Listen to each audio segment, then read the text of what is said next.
Welcome to the Chevrolet Detroit Grand Prix here on the outskirts of the city. We are all set for an incredible round of the championship. A week ago, Joseph Newgarden smashed into the wall and damaged his foot. He still is surprisingly racing, but that set up the final lap, a shootout on lap 200, where it was the closest finish ever to the Indianapolis 500. Felix Rosenqvist getting ahead of David Malukas by 0.023 of a second. Now we're in Detroit, the tightest circuit on the calendar, where we have accidents and cautions galore. Who will reign supreme as we get set for the green light to go on? Let's head it down then to the Fox Sports team for pre-race coverage, alongside Tom Gaymore as well from Sky Sports F1. It's all set to get going for the Grand Prix of Detroit. This is a reckoning. Welcome to Detroit.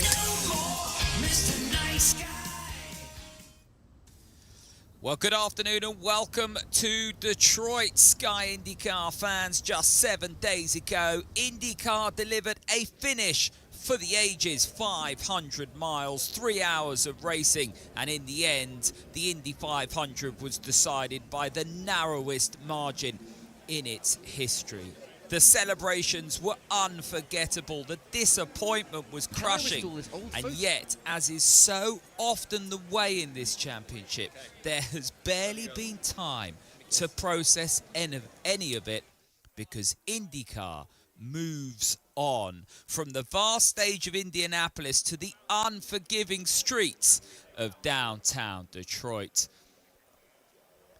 Felix Rosenqvist, the man on your screen, the man of the moment. We all thought his chances had gone on the exit of turn 2 as the two Mayer Shank machines raced side by side. Paddle with you. Down there, still down there, still down there, still down there, just you two, still down there, you two. It was that run out of 3 through the short to 4 that gave him the run. Regen. Deploy. Finish! Red 12, you just won the Indy 500. You just won, buddy. I don't listen to things. I'm in a dream. An incredible race, an astonishing finish, and we get to go racing again just 7 days later. Welcome, folks, to Detroit. And I don't know about you, Townsend and James, but I'm only just getting my breath back after that thrill ride. I don't think we will ever recover from that. The closest finish in Indy 500 history, but it's the way that it finished. Now, Felix Rosenqvist hails from Sweden. He brought all of that Viking courage, but he declared to the world hero stuff last Sunday. Unbelievable. I'll never forget it. And what a privilege to not just be in the building to witness it, but to be part of the broadcast that brought it to everybody. So cool to not just see the record be broken for closest finish, but like you say, what's going to go down among drivers, fans alike, as maybe the greatest final lap in Indy 500 history. We've had 110 of them. I don't know how we could beat that one. It was incredible. And now we get to go racing again, just 7 days later. This, though, is what the Indy 500 result did to the championship standings. Alex Palou still leads, David Malukas second, Kirkwood is third, Lundgaard fourth, and O'Ward and McLaughlin. But look at that, the gap from Palou down to McLaughlin, pretty much the same as it was from Palou to O'Ward at this same juncture last year. The title, it's not over yet.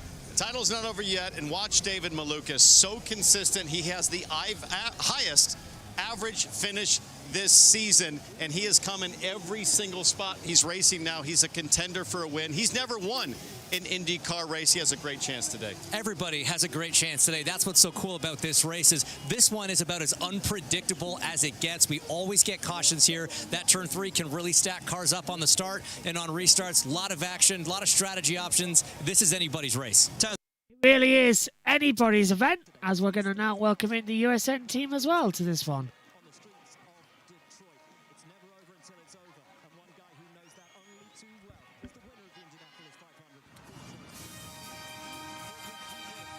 It is one of the most demanding street circuits on the calendar. Get it wrong here and you are in the wall big time. Welcome, one and all, to the Chevrolet Detroit Grand Prix. We're live on JB Motorsports and on USM as well. Welcome to you as we get ready for pre-race ceremonies to get underway. Here's your starting lineup as well. Alongside on the grid, we're going to throw down to the Fox team and Tom Gable for Sky Sports F1. Has your life changed? I mean, I'm not sure if I know the whole extent of it yet, but it's been busy. Like, it's just been flat out.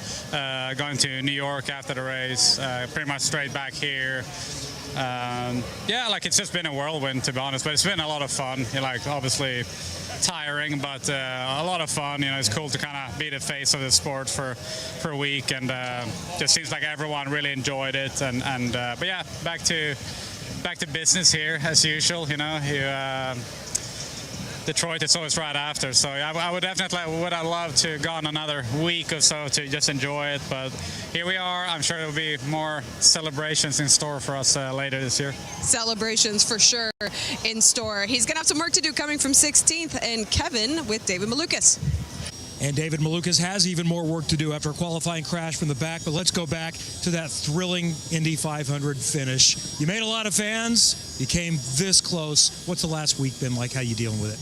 I mean, honestly, it's been incredible. For me, you know, the first night after the 500, it was a long night, think of what I could have done differently. But seeing the outpour from the fans, from friends and family, everybody leading up to this moment, it meant so much, and it meant to the world to me. And even a lot of these drivers, veteran drivers, they were giving me so much praise and everything. It meant a lot. So, you know, this past week has been incredible, honestly, and just we have our heads down, and we're very driven. We want to, you know, go out there and get that first IndyCar win, and overall, it was an incredible race. You know, I always told myself I wanted to be remembered, wanted to be written across history, and I feel like I already achieved part of that goal, being there for that final.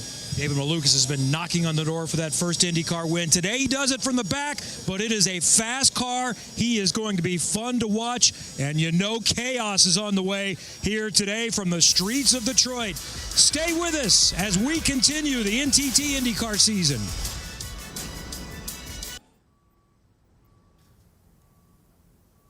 Well, this is a very different challenge from this time a week ago. And for Felix Rosenqvist, that very much showed through in qualifying. Not the session that he was hoping for. The paddock definitely arrives here emotionally drained, physically exhausted, but fully aware that championships are not won at Indianapolis alone, and none more so than Alex Palou. He was on pole for both races at IMS, the Indy Grand Prix and, of course, the 110th running of the Indy 500. Didn't convert either of those into a race win, but did extend his championship lead. Only Alex Palou could do that. And he knows that championships are won across weekends like this one. The momentum belongs to him, and the championship leader leaves Indianapolis, arrives here with his advantage strengthened. There's no two ways about that. His third pole position in a row here yesterday. First time he's ever done that in his IndyCar career.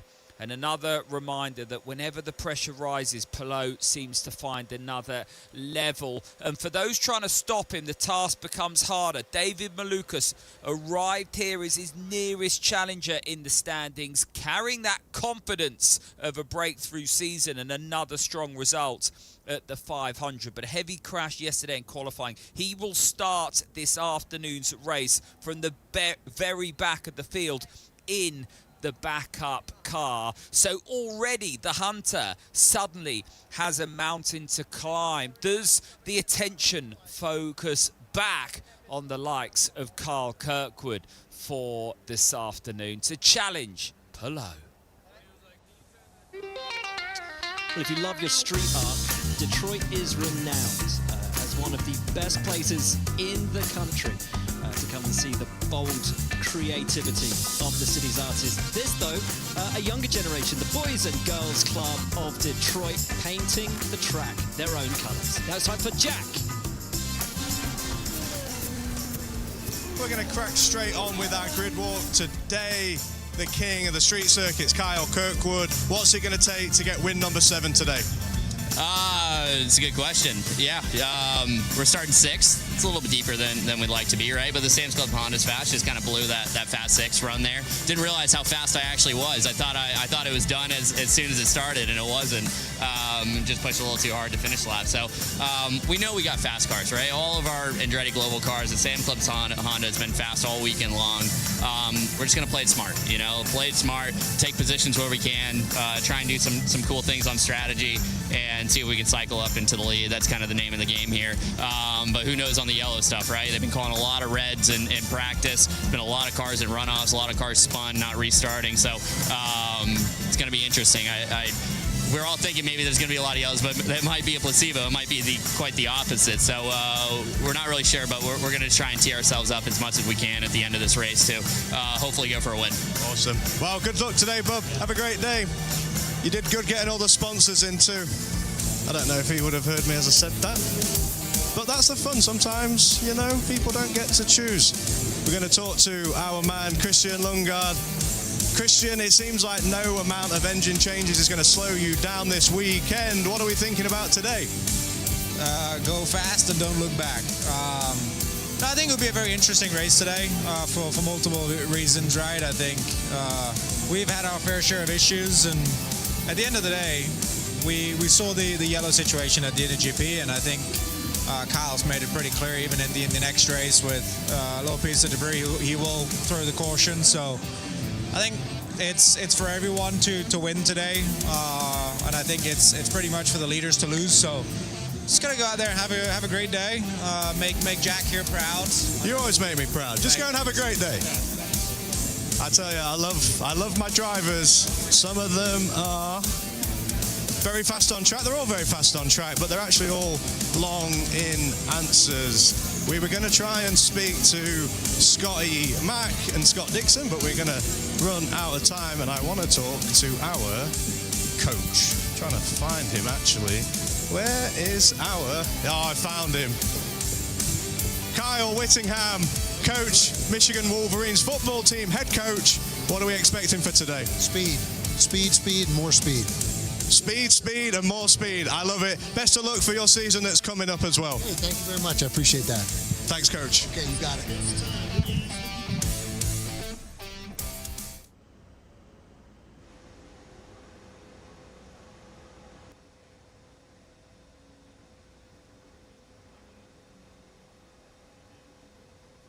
It's running up and down, talking to all the people that he does. Don't envy him with that task. Easier said than done, no doubt about that. Right, we're looking ahead at the race now. Drivers are in the car.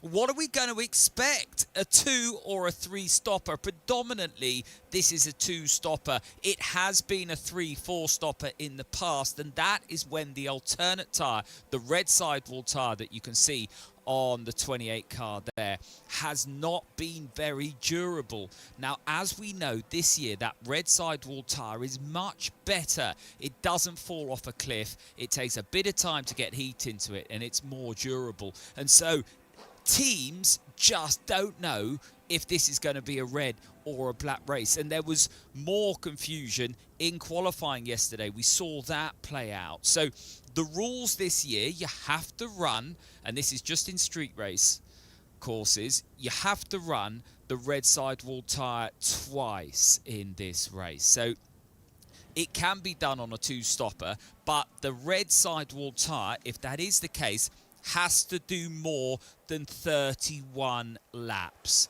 to make it a 2-stopper. If they can't get that red sidewall tyre to do the 31 laps, then it'll go more towards a 3-stopper. A fuel tank around here under green flag conditions will do about 39 laps. The race, of course, is 100 laps. 264 kilometers around this 1.645 mile 9-turn temporary street course. We've been here 3 years now. This will be the 4th race that we've been racing in the shadows of the Renaissance Center there. We moved from Belle Isle to downtown Detroit, and this is a very, very challenging circuit. On average, we've seen about 33 laps of caution, about 6 cautions per race over those 3 years. And so there is plenty of scope for strategy for runners further back to roll the dice. Look at David Malukas, for example. What is he going to do further back to get that Team Penske car back up to the front? Winners in this field, Alex Palou, Scott Dixon and Carl Kirkwood. Will we see someone else add their name to the winners list in downtown Detroit and stand on that winner's circle podium there? As I said, watch out for the first lap. 1 or 2 of you getting in touch on social media. Carl Swan says, will cautions breed cautions, and will we see snakes and ladders today? Let's wait and see as we get ready for the command. Well, that unique podium is where they all hope to be at the end of the Detroit GP today. But where do they start? Let's take a look at the starting grid, sponsored by NTT. David Malukas, Chicago, Illinois. Stingray Rob, Head, Idaho. Mick Schumacher, Germany. Santino Ferrucci, Woodbury, Connecticut. Joseph Newgarden, Nashville, Tennessee. Romain Grosjean, Geneva, Switzerland. Kyle Collet, São Paulo, Brazil. Rinus VK, Hoofddorp, the Netherlands. Kevin Simpson, Cayman Islands. Felix Rosenqvist, Värnamo, Sweden. Dennis Hauger, Aurskog, Norway. Alexander Rossi, Nevada City, California. Nolan Siegel, Palo Alto, California. Graham Rahal, Columbus, Ohio. Louis Foster, Odium, England. Marcus Ericsson, Kumla, Sweden. Love to listen to CC Top. Christian Rasmussen, Copenhagen, Denmark. Marcus Armstrong, Christchurch, New Zealand. Pato Award, Monterrey, Mexico. Kyle Kirkwood, Jupiter, Florida. Christian Lundgaard, Hiddenstead, Denmark. Scott Dixon, Auckland, New Zealand. Scott McLaughlin, Christchurch, New Zealand. Will Power, Toowoomba, Australia. Alex Palou, Barcelona, Spain. Well, it's his 3rd pole position in a row. Can Alex Palou convert that into victory? We're about to find out as we get the command trackside.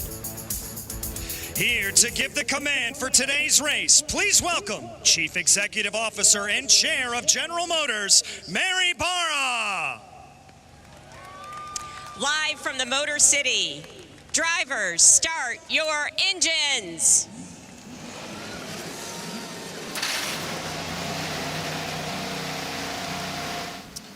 Hey, Coach, it's Townsend Bell in the Fox Sports booth. You copy? Let's go! I'm sure you...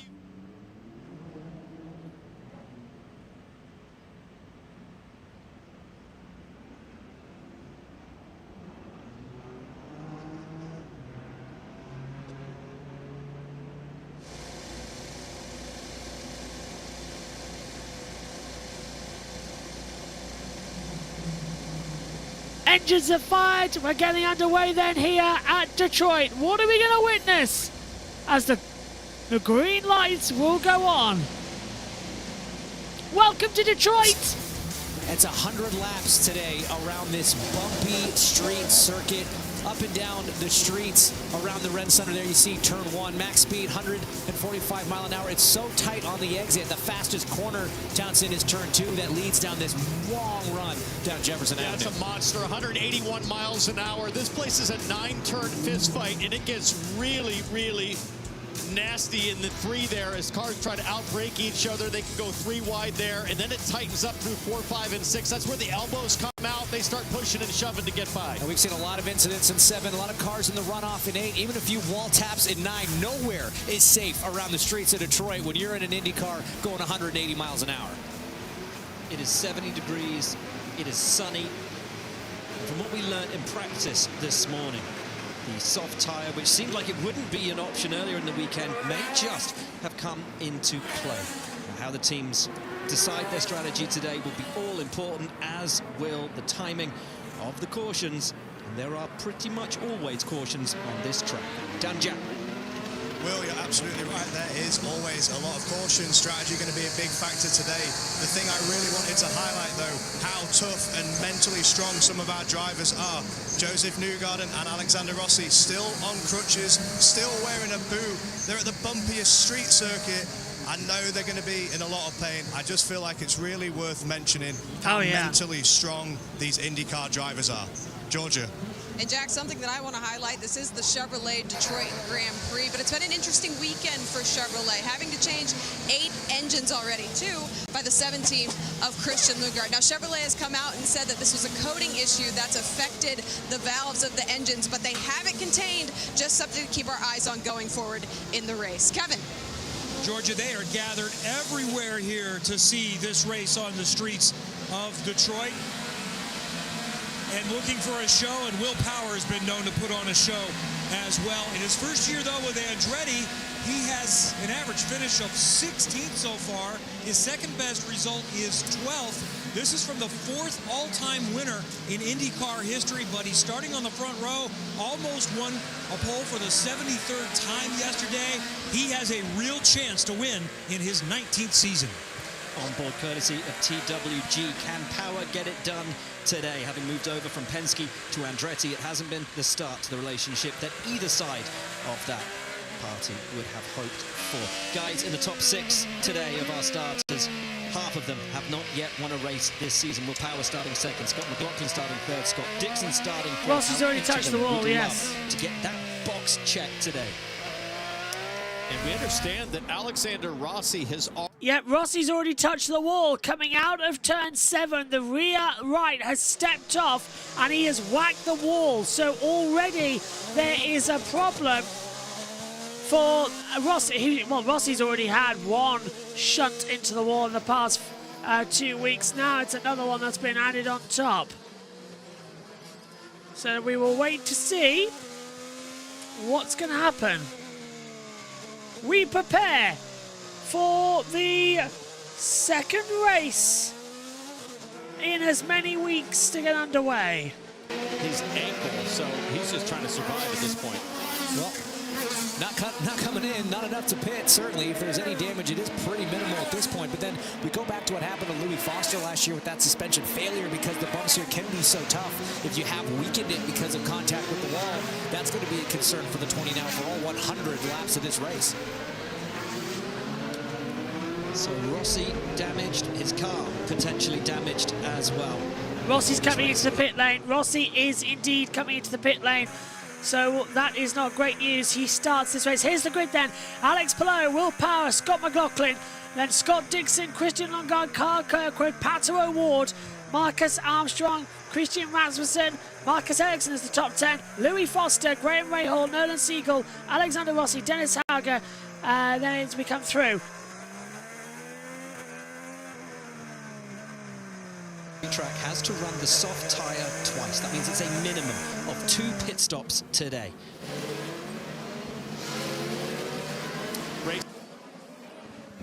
Safety car's taking them away. Megan Birch joins me in the booth. Here we go. Alex Palou lead them up. Power's coming alongside as we get set. Megan, the Indy 500 was dramatic, and now turn 3's coming up. There's going to be even more. I reckon it'll be 5 cars that crash this time. The Chevrolet Detroit Grand Prix here is about to get underway. Right on the border with America and Canada. It's time to see who's going to be separated. The green flag is going to be dropped now, and we go green in Detroit. Palou immediately leads. Power's ducked in behind him. Watch out for Scotty Mack. We're 3 wide already as Dixon tries to defend against some Kirkwood. They're all going to get through turn 3 safely. Bit 3 wide. Okay, a little bit of a shove. That's Kyle Collette touching the back of Kiffin Simpson. Round 9 to turn 4. Rossi, who damaged his car, he's hit the barrier already. Rear right suspension looks to be okay. 2 wide coming down to 5. And now they're just effectively, it's like pushing, you know, it's just trying to find things through a sink plunger. It's just all just sucking itself through in turn 1 and 2. They are not going as fast as they usually do. They are being very careful right now. As well, that was an overtake just there by, I can't tell who. That was Louis Foster getting ahead of Christian Rasmussen as they come through. So Palou, McLaughlin, Power, Dixon, Lundgaard, the top 5, Kirkwood, O'Ward, Armstrong, Ericsson and Foster makes it into the top 10. 200, lap 2 out of 100 as they come over the line. What order on lap 2? As they come into it, yeah, just a 1 minute 21 lap time. 1 degree, we'll be running about a minute close to it, so it's not that quick, not that long of a lap time at all, Megs. No, it really isn't. And I did see on the opening corner a little bit of contact as that is move being made, but I really the worst person to commentate this with. That's Felix Rosenquist, our 500 champion, being passed, coming through My as favourite. well. I know him. Froro looking better as he comes into it. Now again, they have changed. I know his number. I have got you a little spotter's guide here. Ah, perfect, because I'll need that. I thought you might need it. I commentate on only at least, I think I commentate on 2 indies a year, one of them being the 500. One of them is this event, yes. And usually this one. So it's always worth getting in a headset. Right, let's take a look. This is side by side. So does Rosenquist touch the wall? No, but he got through by the 19 coming into it as well. That's a good move as Froro went back on the inside line. Right? Yeah, Dennis Hauger was on the outside. Slight contact. Yeah, it's Hi everyone, by the way, watching it. Yeah, there are alternative start lines here, so just the green flag for the start, the actual, if we have a later caution, that'll be at the control line further back, because we now see Marcus Ericsson trying to go around the outside of the 66 coming through as well, and that is going to be on the tag for Armstrong, the other one coming into it, yeah. Trying to work out where Armstrong is on the timing tower. Armstrong is... 8th. Yeah. He is just behind O'Ward. And Ericsson was running in a good position as well. Yes. Ericsson is currently in 9th. I mean, the fact that I'm here doesn't say good things for Scott McLaughlin. No, we'll see how it goes for Scotty Mac, because we ride on board with Marcus Ericsson now in the 28. But at least there's one good thing about this one. It is a long race. Is it? We're already on lap 4. Longish. This race wasn't supposed to go green until 6 o'clock, by the way, our time here in the UK. We've gone green. Yeah, we've gone green very early. So hopefully that means good things for your sleeping schedule. Nope, because I won't put till 4 a.m. anyway because of NASCAR. It might not go till 4 a.m. 3:30 is possibly a time, but it'll still be dark. First light at least. Palou, McLaughlin, Power, Dixon, Lundgaard, the top 5 as we ride on board with Christian Lundgaard. Got so close last week at the 500, but dropped back after the late red flag for Kyle Collette, who's running in 20th. Don't forget, Joseph Newgarden still racing injured. So is Alexander Rossi. Oh, yeah. After their accidents, Newgarden's got a boot on. He had, actually, Felipe Nasr was waiting for him quite a lot this weekend as well. Just in case he couldn't do it. Who's been driving an IMSA in the Porsche Penskis. He's just desperate for one of them to actually themselves enough not to be there. It's just like, I'm here if you need me. Oh, he's been flashing the boards and everything, letting us know. Don't worry, after this, he's going to trip Newgarden up and Rossi. It's like, getting in there one way. Dixon's under attack by Lundgaard down towards turn 3. This is the hairpin coming down now into the zone. Just a quick look. So they've all got names here.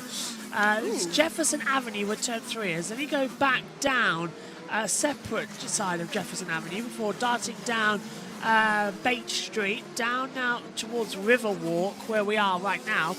That's the 6 right, 7 left chicane.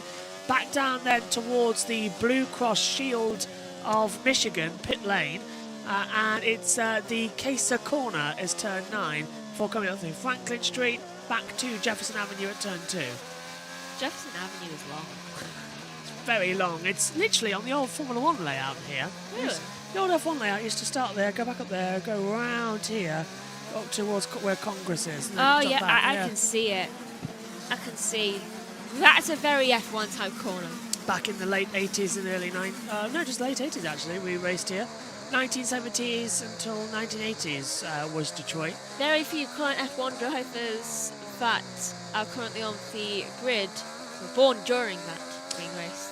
Again, Nathan saying, I love when they race in a city itself. So do I, but Ditto. Belle Isle was a fantastic circuit for INDYCAR. This place, it's very bumpy, it's very stop-start. It's too short as well. It's a minute a lap, so it's 100 laps ahead of us. Newgarden just had massive understeer going around that corner. He was very close to actually turning into the corner. He's pushing in as hard as he possibly can right now, isn't he? Maybe he should roll back a bit.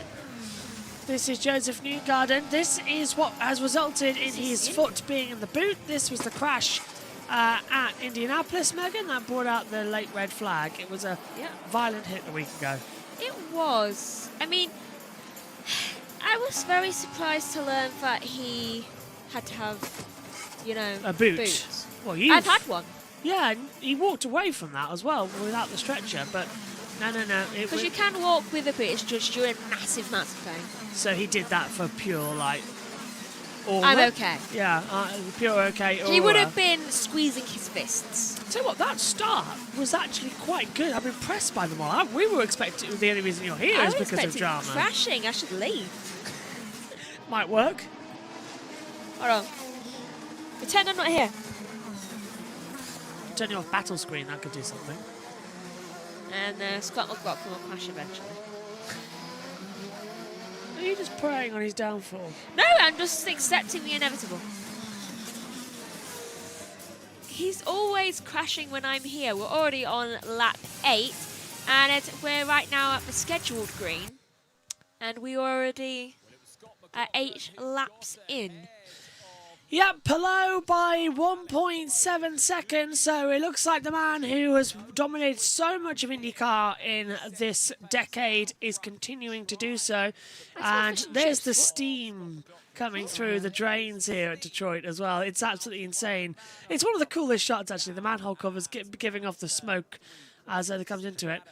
That is cool. Yeah, right. Let's have a look then. Joseph Newgarden's onboard camera we've got up here in the booth as well. It's a shame it's not a fire car. He's looking okay to me there, Megs, which is a good sign. But this is going to be an interesting race. We've just ticked over 1 o'clock local time. Woohoo! Right, where is Newgarden right now, actually? Obviously, 25th. Yeah, running last overall is Joseph Newgarden. Probably for the best. Where's Rossi? Right, Rosenquist. Said that car right. Radio traffic from Felix Rosenquist. Yeah, he's, I feel like he must have accidentally pressed the buzzer. Yeah, Newgarden seems to be struggling with his foot injury. Last place, 2 seconds slow and falling back. First pit, VK. So Venus VK for Junkos Racing comes in. He drops down from 18th on the field. That's quite an early stop, though, to come in as we'll open up the battle screen. He must have had like a puncture or something, maybe. Maybe he was the one I saw earlier on who had slight contact. He was on primary tyres, so that's a bit of a change. Yeah, but in the first corner, I did see a little bit of contact between 3 of the cars, and I think he might have been one of them. VK was that colour car, yeah. McLaughlin being told, keep the pressure. Keep the pressure on McLaughlin, keep the pressure on him, 85 to go. So that's Will Power being told to keep your foot down, basically. As on driver cam now up here in the booth, we've got access to several of the drivers on boards. And we've got a full course yellow. Full course yellow is out. For? Well, why is the yellow and the pace car coming out? What's happened? Can't see anyone on the monitor. I'm keeping my eye out because they haven't shown us on the international feed. Rob is in the pit. That's right, they'd seen it. Hang on a minute. It is Stingray Rob, Megan. You're absolutely right. Stingray Rob has pulled out his front right suspension. He can just make it. Oh, and his front left. He's got no control of the car. It's zigzagging in front of the field. And he's now pulling to a halt. Exit of turn 3 down now onto Jefferson Avenue. What has he done? So Christian Rasmussen, his front 2 tyres are pointing inward to each other. So suspension failure. Let's have a look. You don't think he had contact with Stingray? No, he's bounced off the wall. And he's broken the second suspension some other way. Oh, he probably went in. Oh, it just broke his own. It's a double suspension failure. So he's crashed into I reckon that he's tagged. We need to see the onboard of that. I reckon. Did he tag the other wall and tagged him into that Exactly, one? Yeah. I think at turn 1, he's turned in, snagged the front left. Oh. Here we go. Yeah, he's done exactly that. He's knocked off the front left, and then it's zigzagged him to the wall and done off the front right. So both wheels got damaged in the same accident. Unfortunate for him. So, our first yellow of the day on lap 10. We're now on lap 11. Alex Palou leads, and this is going to be interesting to see what they're going to do now with the pit stop strategy calls. Thankfully, Stingray Rob, before the yellow came out, he managed to pit. So he is good for quite a while. Yeah, Stingray Rob's going to be okay. Christian Rasmussen is not. VK is also okay, so if any of them need any form of help in the pit lane while this yellow's out, it's going to be a bit more difficult.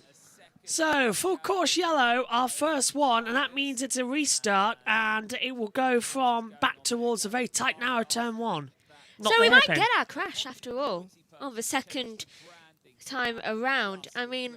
Especially here, yellows breed yellows. We got quite a good amount into this, especially at this circuit, without there being a yellow. We've already covered 10 minutes. At least 10%.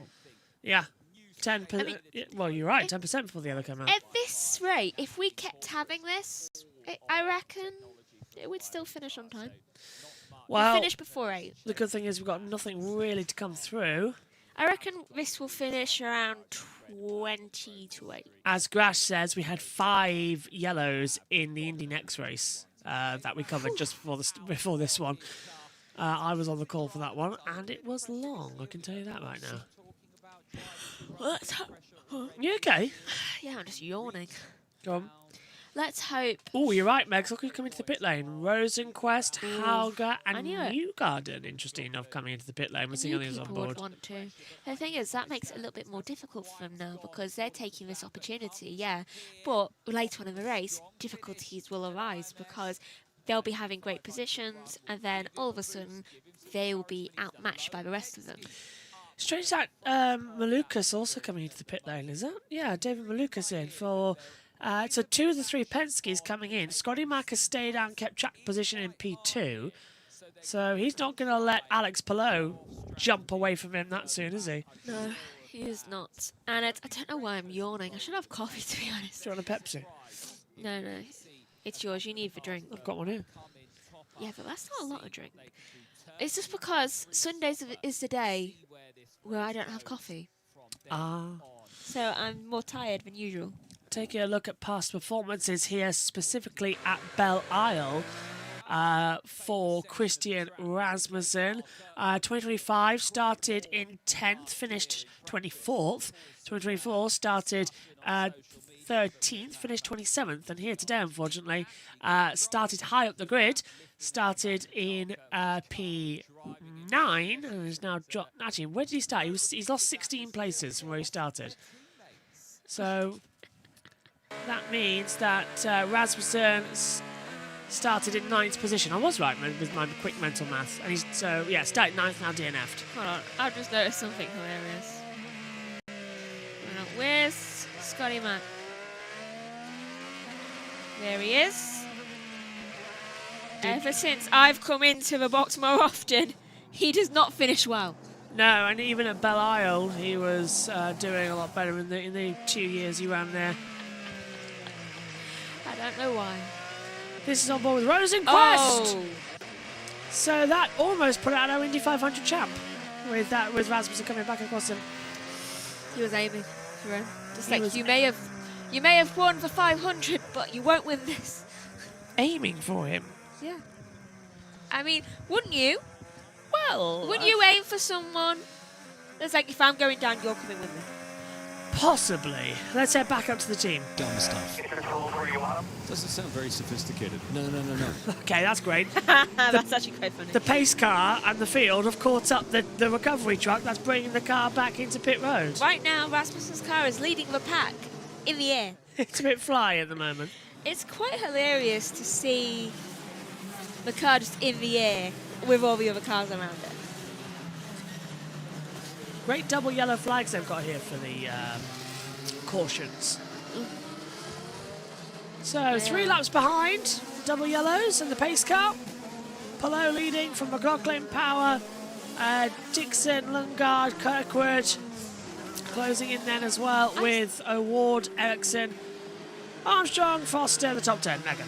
I could have sworn it was just lap 15 and now it's lap 14. Let's have a word on board now with Carl Kirkwood. Teammates, the fuel game right now. Working like you were. Doing a good job. I hope this restart helps us get a shot of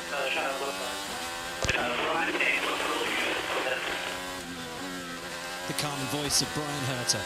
Yep, Brian Herter just controlling Carl Kirkwood out there. I don't know why, but I get the feeling that Carl Kirkwood is very annoyed right now. Hello, JT. Can you hear me? Hello, yes, I can. I have just rewound and I can confirm that the graphic did say lap 13 and then it said lap 14, Megan. There was no lap 15 on the graphic. Megan's bang on, well done. Thank you, JT. Go on. I would have been here at the start, but some of the funniest stuff was happening in the other commentary box with Omi and Wes, so I couldn't leave it. Huh. Well, as we're coming to the restart, so I will shut up. You are so far behind. Are we? We're really not, but okay. How have you got the future? Mine are going green now. Oh, we were behind.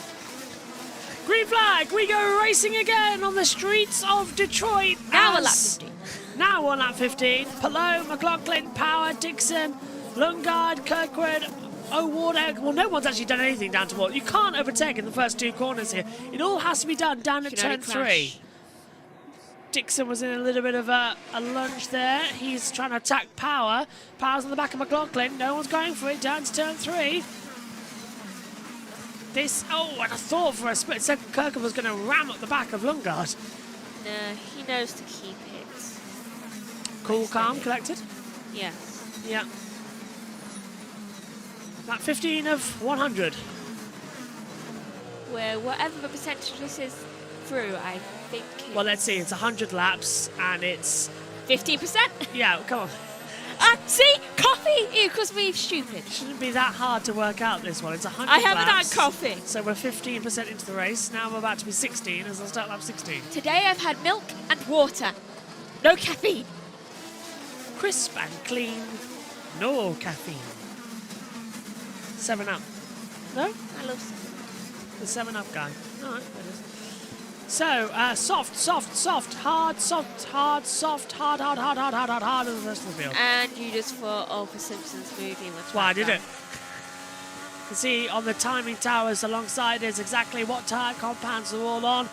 And here we go, another manoeuvre. Carl Kirkwood trying to go around the outside. Christian Lundgaard meantime, that's Power diving through on the inside of McLaughlin. Down to turn 3 with a super move. Where has this willpower been? And here comes Lundgaard back on the inside, though, to retake 5th position back away from Carl Kirkwood. Kirkwood's all over the back of him right now, but he's in a McLaren sandwich because he's got a ward just behind him. Yeah, that's not exactly going to be a nice feeling to have both both McLarens in front and then also behind you. I mean, that's going to be feelings like, okay, one of them's going to pass me. I don't know when. Could have Nolan Siegel, but he's down in 11th position in the 3rd McLaren at the moment. But that was a super move from Will Power. When on earth do we ever see this from him? It's a man who's won so many races here in Detroit in the past. He never does badly when. There's a replay of it, Megs. So he just goes right to the, I think that's the inside? Yeah. So no, it's the outside. Victor, and then through the inside. Victor in 2016. Victor in the last Detroit race. But if you look back at it for Will Power, victory in 2014, numerous podiums.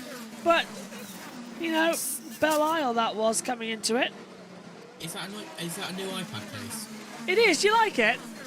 That is a cool iPad case, I'm not gonna lie. My new iPad case is a checkered flag. You should have had it as a yellow flag, so then when they put it out, you could just open the flap of the iPad. There is a yellow version. There is actually a yellow version. I thought I wanted the beige one. I'm glad I didn't now because that is actually cool. Yes. Oh, does it? Oh, when you close it, it turns it off. Oh, that's cool. That's how they normally work. Right, okay, right. Anyway, as we were saying, yeah, Will Power looking very, very good. Yeah, it's got a little stand on it as well. And there's 3 different things. And Will Power, I think, taking full advantage. Will Power saying that the team just saying that Will Power's best finish here was 2nd. Well, that's here at Detroit on the street circuit, but at Belle Isle, he's won numerous times. Yes, finally got a new iPad. It just me? Go on. Or are there echoes on the radios now? No, there are echoes. Also, there's this weird air hostess beep beep beep boop that comes through. There's a radio penalty. Literally during the INDYCAR Indy Next and the 500, we literally had boo boo boo boo, like you're getting a text alert from a Nokia in the 2000s. I was thinking 2000s. Is it? I reckon Will Power's leading. When did that happen? Hang on a minute. They did not cut to that. Will Power leads the race. Fox completely missed that. Fox have missed that. We've only just come back from completely. Kirkwood. Yeah, we've only just come back from Kirkwood. Will Power has taken the lead of the race. Has Palou made a mistake because the gap was less than that? He must have. That's the second time we've missed it. Can they stop missing it, please? So Will Power now leads here in Detroit. Apparently we missed it. Really? Oh, okay. That's weird. Was it the iPad case? So Will Power leads. So they missed one, we've missed one. Yeah. Yes, the last Palou race was in 2022. It was... Ah, here we go. I thought we were going to have a replay then. Ooh, a little bit of a twitch there from Power. So Will Power now leads. He's ahead of Alex Palou. McLaughlin's third. Dixon fourth. Lundgaard in fifth. Kirkwood sixth. Ward seventh. Ericsson eighth. Armstrong ninth. And Foster takes out in the top 10. I wish they would show us what's happening nearer the back. Because, there was a massive drop just then of, I think that was Mick Schumacher. Schumacher's dropped down to 20th place, yeah, so he's lost out on a couple of places. Yeah, I think... Okay, even Wesley says that he must have been daydreaming. Are we sure this happened? It happened on lap 17. So 3 laps ago. I did not see that at all. 3 laps ago, I could have sworn we were still on Kirkwood. Yeah, we were still on Carl Kirkwood, looking at him on his attack. I saw Power get ahead of McLaughlin, and I'm on that. That's completely passed me by. That's a great sign. Maybe it's too hot. Somebody get us an ice cream. He was actually craving ice cream earlier on. So Power leading. I don't know why the Fox have still got the speedometer on the graphic there on the time. They've still got their 500 tower open, not their Grand Prix one. Because it's the speed that they're going, they're the seconds behind, but it's the wrong graphic. Fox have got the wrong timing tower, the international feed. They need intervals, and they don't have that. I was wondering why I couldn't tell what they were doing. Yeah, that screen now has got it on ours timing monitors up here in the booth. We've got both. So, Will Power leads as we're on lap 21 here of the Chevrolet Detroit Grand Prix on the streets of Detroit. Let's check in with Tom Gamel. Powers definitely had his spinach in that last caution because that was huge. His move on Scotty Mack and then Alex Palou. Those are 2 drivers that you've got to get up pretty early in the morning to stick a move on. And they're in the same sort of bracket as Christian Lundgaard. We saw Carl Kirkwood making heavy work trying to get past Christian Lundgaard, the world's widest papaya race car, and Lundgaard doing a good job to keep Kirkwood behind as we see David Malukas now trying to put a move on Mick Schumacher for 21st place. Mick Schumacher, another driver injured. Kyle Collette, ribs, Joseph Newgarden, foot, and then of course Rossi, ankle. I can't turn and I'll also lose, so I don't know what to do. Cover that. Radio in there. And of course, Rossi ankle and hand.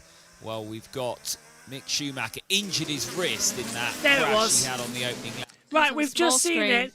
Yeah, it was when JT was on about the iPad case, and I was on about it. And we were in the replay with Kirkwood, and we didn't see Power in the small box go to the big box and take the leads. That's our fault. We missed it. But actually, it was a stunning move at 3. I don't think we had a small box on our screen. No, I don't think we did. I don't think we saw that. I don't think we saw. Because we've just rewind the international feed, and then it's on that one. Yeah, and then we missed it. Then we missed the replay. Yeah, we didn't get that on our terrestrial television that we've got up here in the commentary box on the world feed that me and Megan are watching.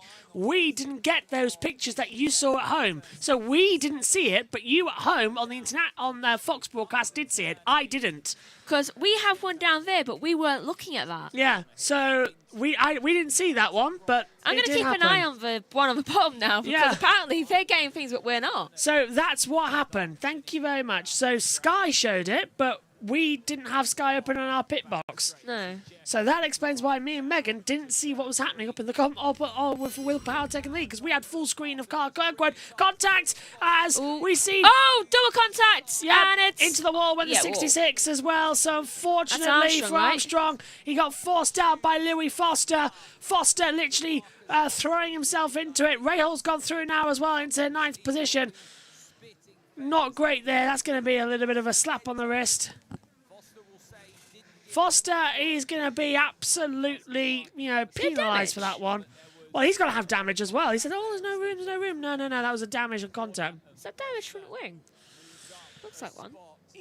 Can't quite tell from that angle. It's not like massively damaged, but like just on the edge. I think it's got a winglet missing. Yeah. Shouldn't affect too much on a track like this. Yeah.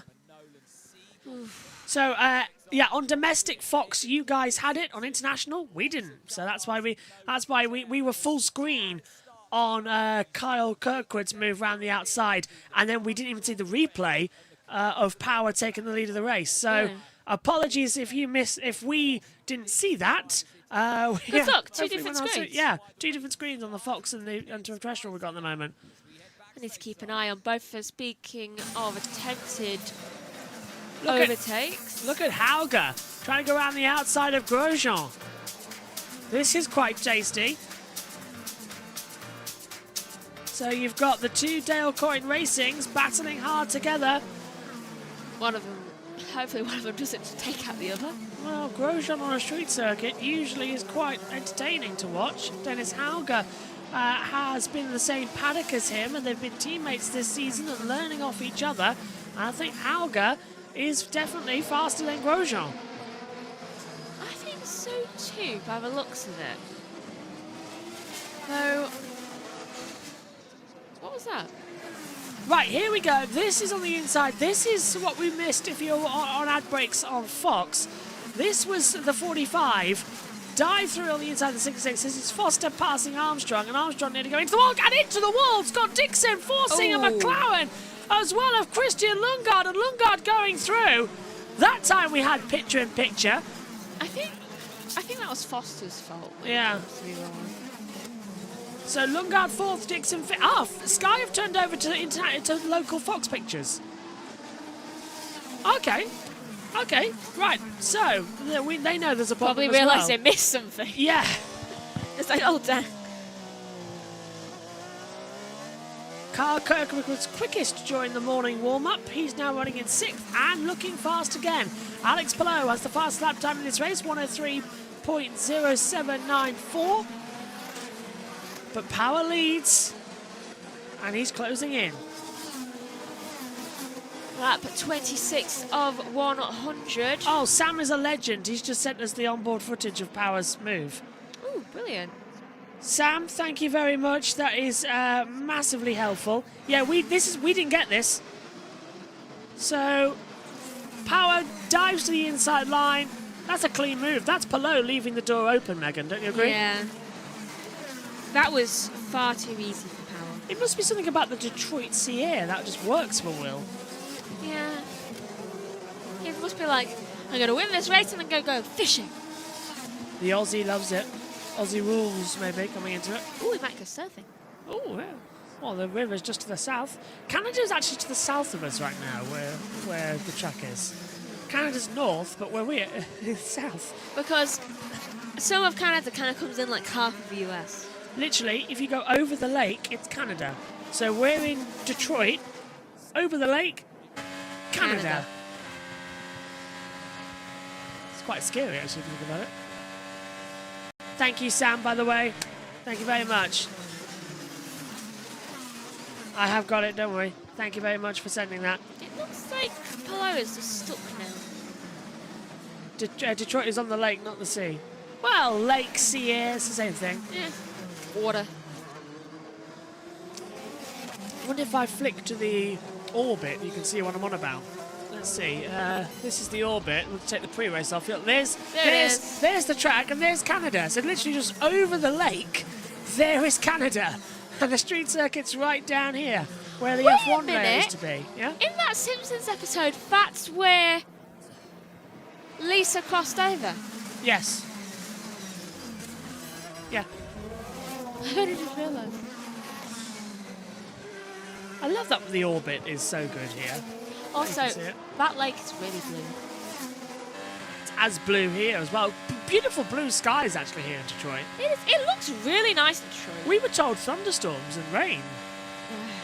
Lied. It lied. I think... Wasn't it raining in 2024? I was commentating Ooh, back. power! Never mind. Here comes Foster, trying to look on the inside line of Marcus Ericsson, and Foster's pushing Ericsson round turn 3. Okay, he does realise this is IndyCar, not bumper cars, right? Yeah. They're falling to the clutches of Ray Hall, though, in 10th. One board then with Marcus Ericsson.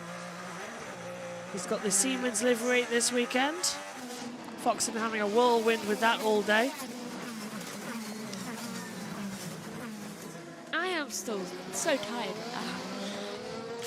Foster's really getting his nose on the back there of Ericsson as they come in towards turn number 1. He really is pushing it. Ericsson's rear is also getting very loose as a result as they come up Franklin. Do you know what I love? Blue car, blue and green car. Over now to Jefferson Avenue. Look, there's still cars right alongside the circuit. Normal commuters just driving alongside an active racetrack. Round the outside, Foster's going to try the undercut. Ericsson goes defensive.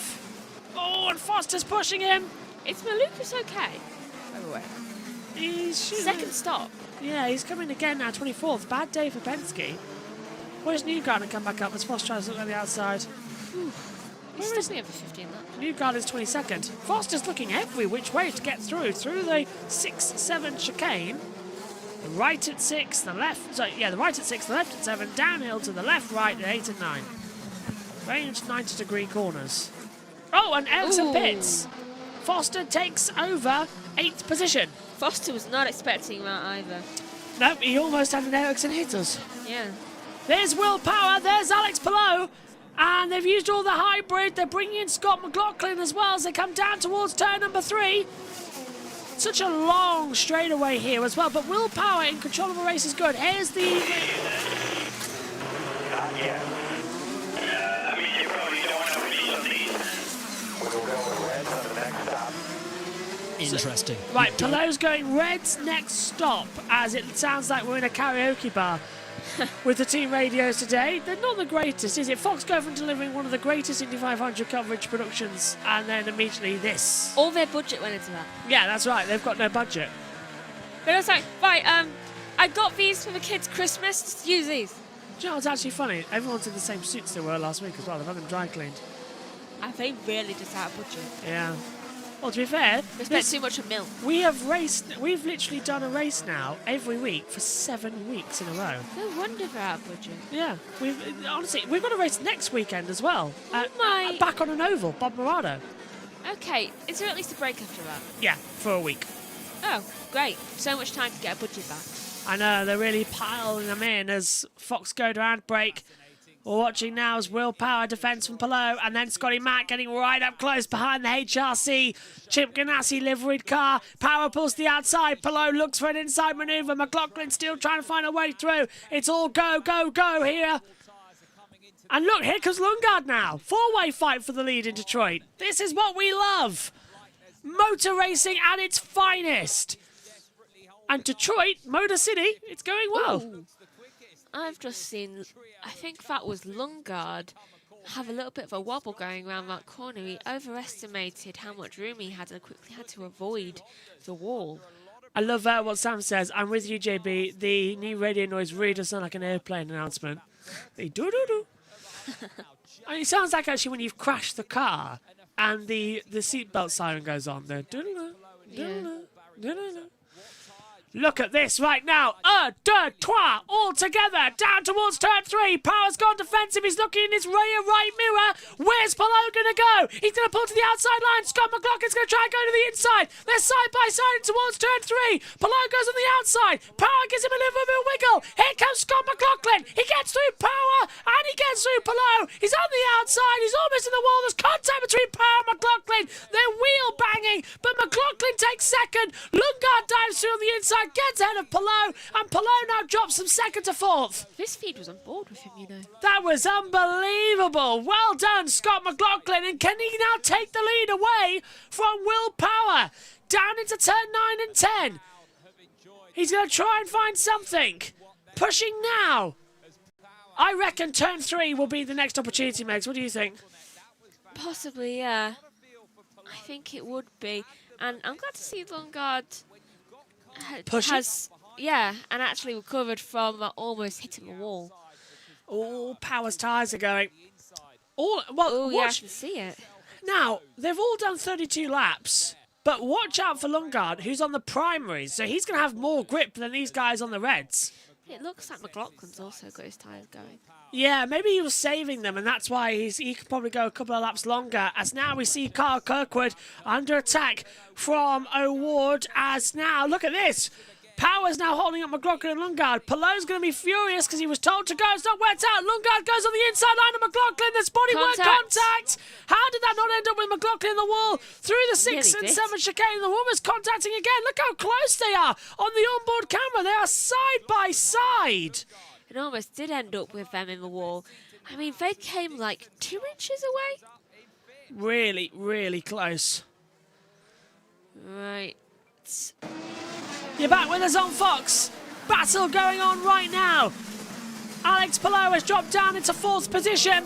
An overtake made by Lundgaard and McLaughlin as Power went defensive. Has changed the top 4. Power's rear tyres are going. McLaughlin's have just got into the working zone.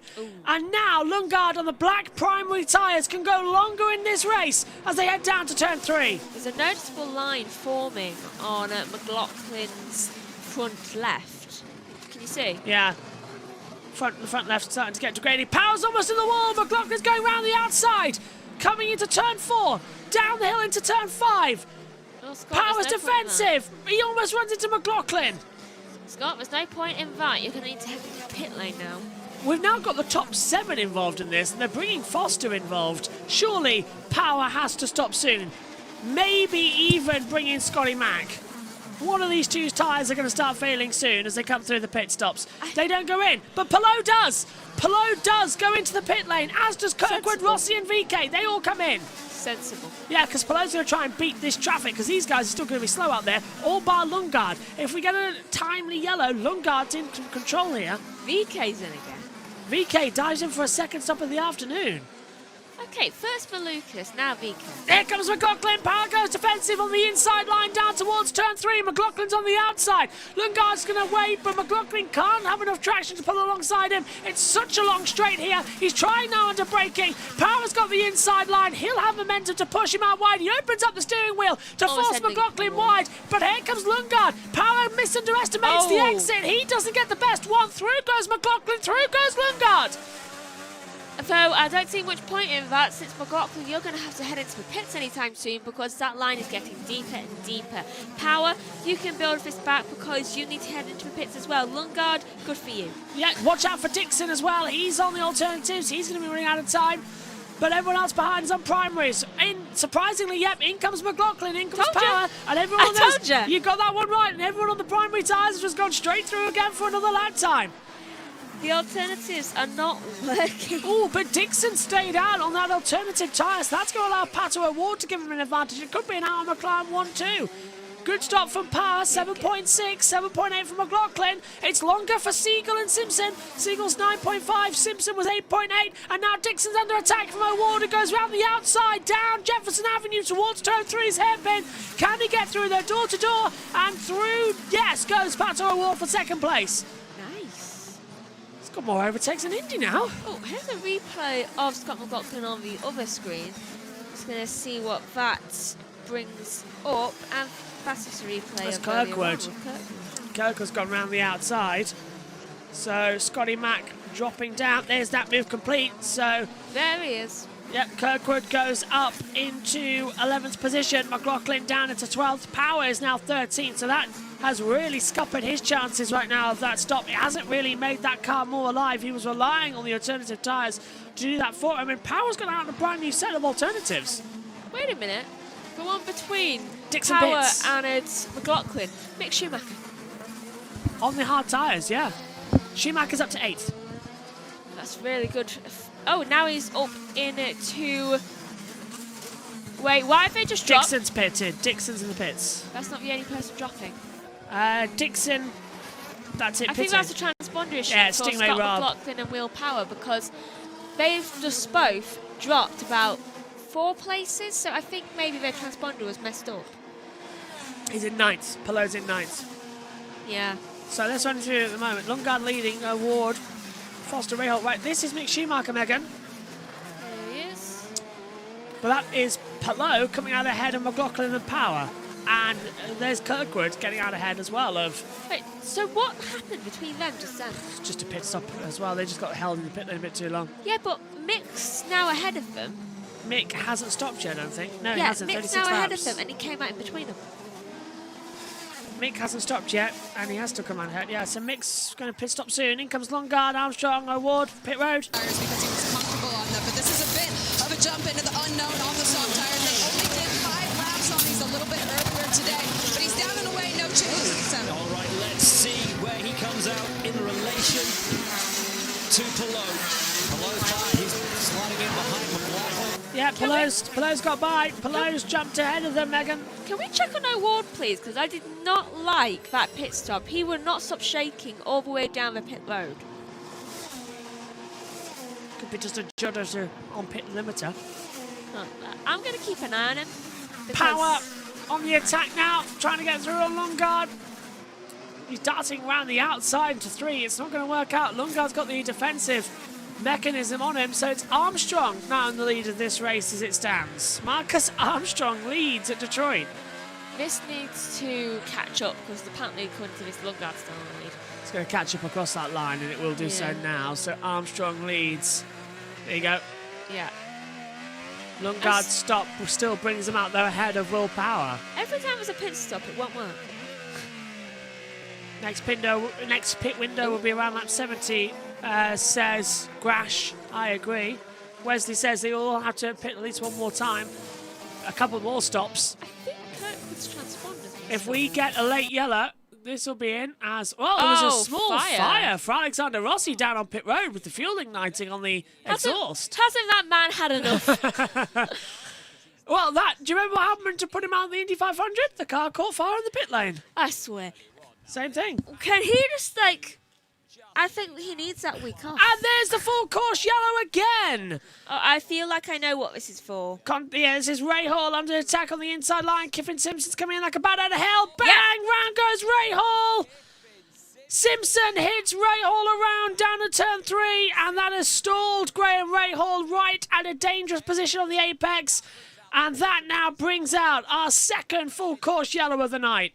Oh, he's got going again. Well, this might be a short yellow then. I think it needs to be fine. Do you reckon that shouldn't have been a caution? That should have just been a local yellow. They threw that. That should have been a local yellow because his car was still moving. Yeah, they threw that like it was a caution. Yeah, because now they're going to have to go through a whole thing now. Yeah, that was a bit...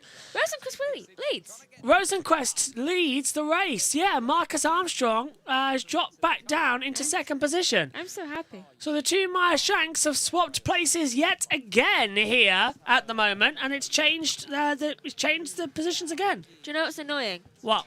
Right now, I have a problem with one of my ears, and it's my right one, the one I don't have my earphone on. Right. So now I'm just constantly being like this with my ear. Well, why don't you... I don't know what's wrong with it. Well, why don't you swap your headset round to the other side? No, that'll just make it worse. No, so that one's covered. Turn your headphone audio down, and then you can hear from the No, speaker. it's not that. It's just the fact it feels uncomfortable. Oh. I don't know what I've done. Put an earplug in or something. No, I think that'll make it worse. It's like, do you know this bit? Yeah. Right here. That. I've messed that up So somehow. putting both on doesn't work? No. I don't know what to suggest. I think I might have an ear infection, so... And we'll get Megan a new headset for next week. No, because I don't use that. I've just spent 50 quid. It's either that or I get this sometimes. I have just spent 50 quid repairing these, though, so you're on your own. I need to sort out, do you know my headset upstairs? Yeah. Oh, I'll fix that one for you. No. New ear cups? Clean inside. Yeah, right. Safety car's out. Let's go to Tom Gatemore. Armstrong stopped to 10th. Undercut Is he from okay? Alex Palou. Pitting, and then pitting. Pit stop sequence further back. On board with Felix Rosenquist a week after he was out front at Indianapolis Motor Speedway. He's out front here at Detroit. And for the likes of Power, who was leading this race and doing a very good job with his defensive driving, just stayed out a lap too long with Scott McLaughlin, Christian Lundgaard And the rest is history. They're a bit further back, and it's that man, Alex Palou, who leads the primary strategy, the 2 stoppers. And we're about to see what happens to the 3 stoppers here. Where will Felix Rosenqvist and Joseph Newgarden come out? Pits weren't open last time around. 41 laps completed at Detroit. We got our 2nd caution period. We've had an epic race so far. It's had a little bit of everything. As we see Felix Rosenqvist, Newgarden, they're going to dive into pit lane as the rest of the field filter through. On the right strategy and with a great drive thus far into the race. Deeply disappointing for him. But while we're under yellow, let's head down to Kevin.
Kirkwood, McLaughlin, Lundgaard, Power, O'Ward, Dixon, Foster, Ericsson and Simpson, the top 10. Now we had a penalty for Marcus Armstrong, who was leading, who was forced to take his stop under caution, being told that the pits are closed, sweeps around his crew so as not to take that. Such a close call. He was so close to getting in. Furious, you can see him. So that's the penalty being announced. So you, but he didn't. I thought he didn't get service though. He pulled out of the way. Anyway, entered a closed pit, and it's a tough break.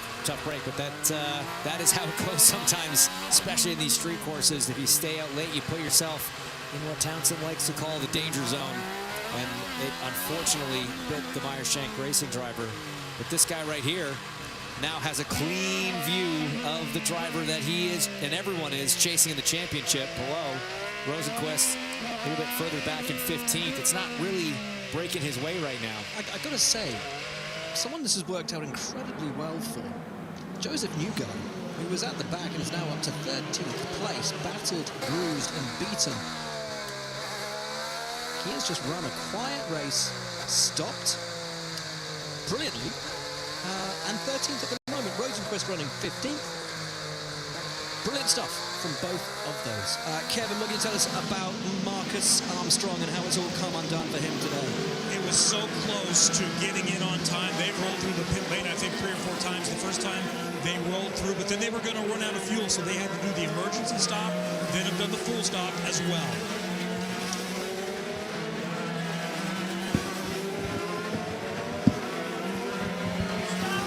See the announcement there. Here's the restart.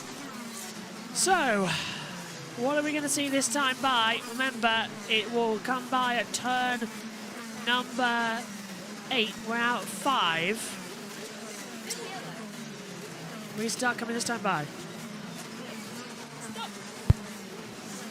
Stop with a lit mic. Well, I thought that you wanted to say something and you didn't have a microphone on you. I just put the mic. So, I thought the lit mic might be appropriate for you. No? No. Hello, I have returned. Hello. I see we are under caution. Wait, were none of us in the box? No. I also saw that when I returned, that no one was in the box, and then you both returned, so that was okay. Good timing. Ready? Ready? Ready? Green in Detroit. Palou, Kirkwood, McLaughlin, Lundgaard, Power. Now the top 5. Is Palou going to be able to hold on down towards turn 3? Kirkwood steps out on his rear right, almost touches the barrier.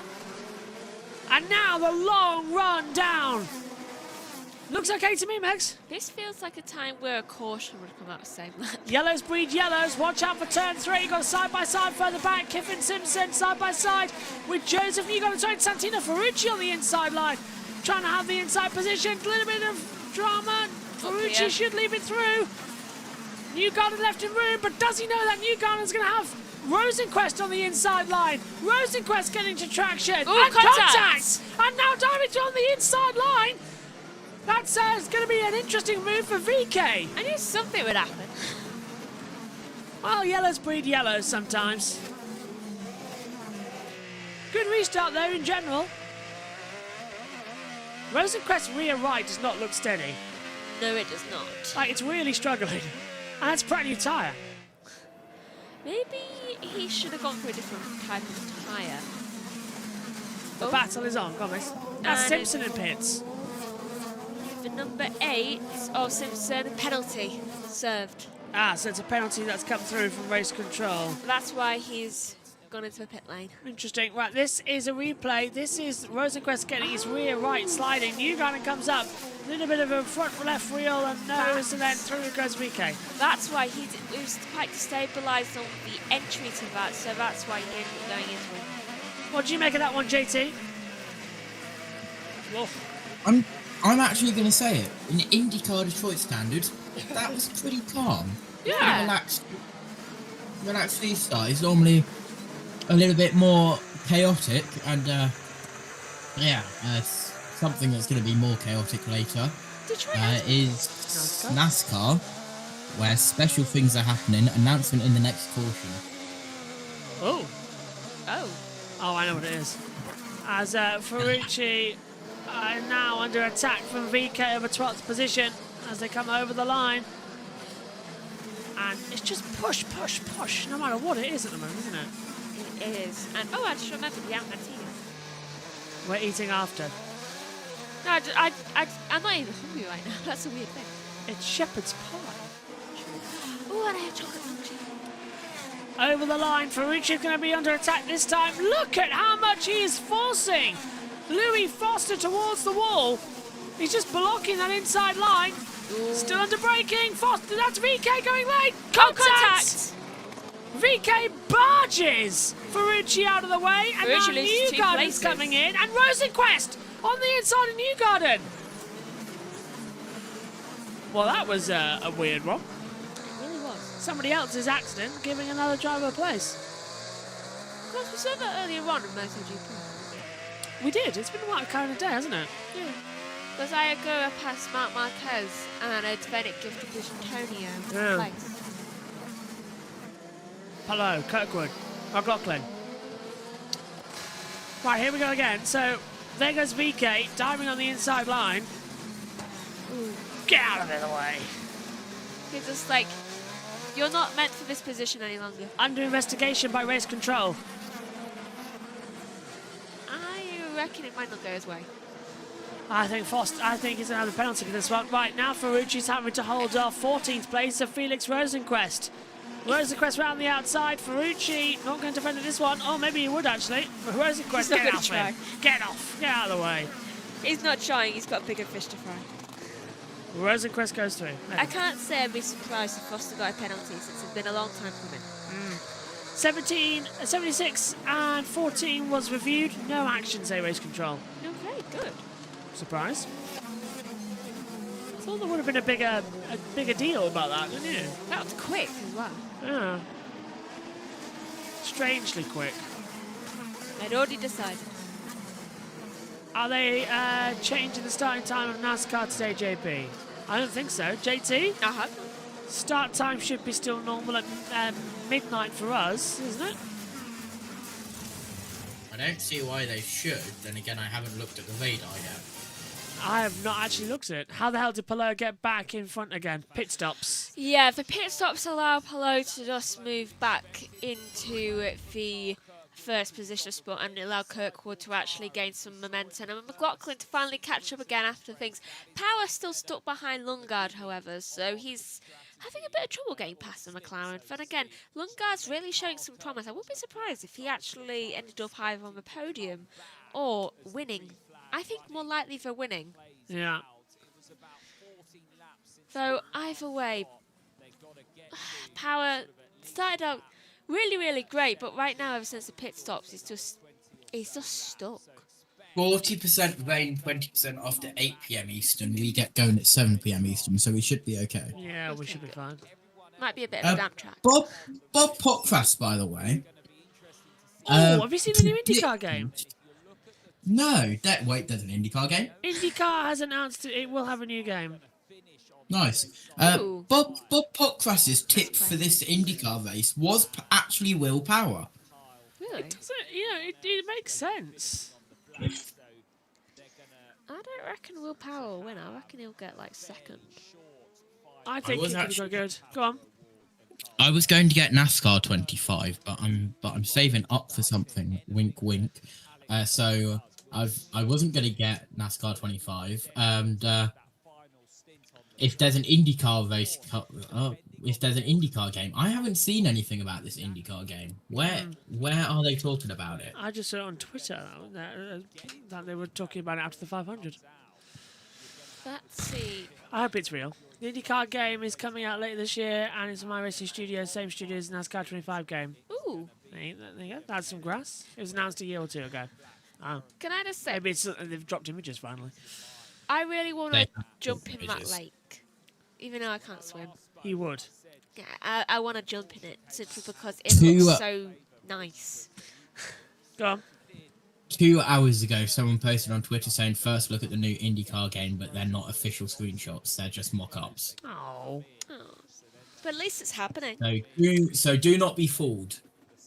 Damn fake But sometimes people. it's nice to be fooled. Can we just take a second? I know it's not really motorsport related. I think there's a move actually, so never mind. Going on further back as side by side, Graham Rahal making the move on Dennis Haug around the outside. Very nicely done down to turn 3. Has KSI really left the sidemen, or is it just a publicity stunt? I don't know anymore. I don't know anymore either. 2 weeks ago, there was a Sidemen official statement. I did see it, but then again, I don't know. They could be just doing this as some sort of publicity stunt. If he has left, then I think he's an idiot. Why cut the cash cow? It's like people have always said, oh, if anybody leaves JB Motorsports and all that. It's like, even if I got the biggest job in the world, I'd still do this because it's a lot of fun. Talking with everybody here. Nothing would be more fun about what happened in General Commentary Box 1 before the start and during the start of this race. Just to give you an example, viewers, this is what JT sent me earlier on. That is nowhere as near as bad as it got, JB. That is Don't even know. nowhere near as bad as it got. Still, that 52 of 100. We're past halfway, everybody. Omi was dancing like there was no tomorrow. That I'd like to see. Why?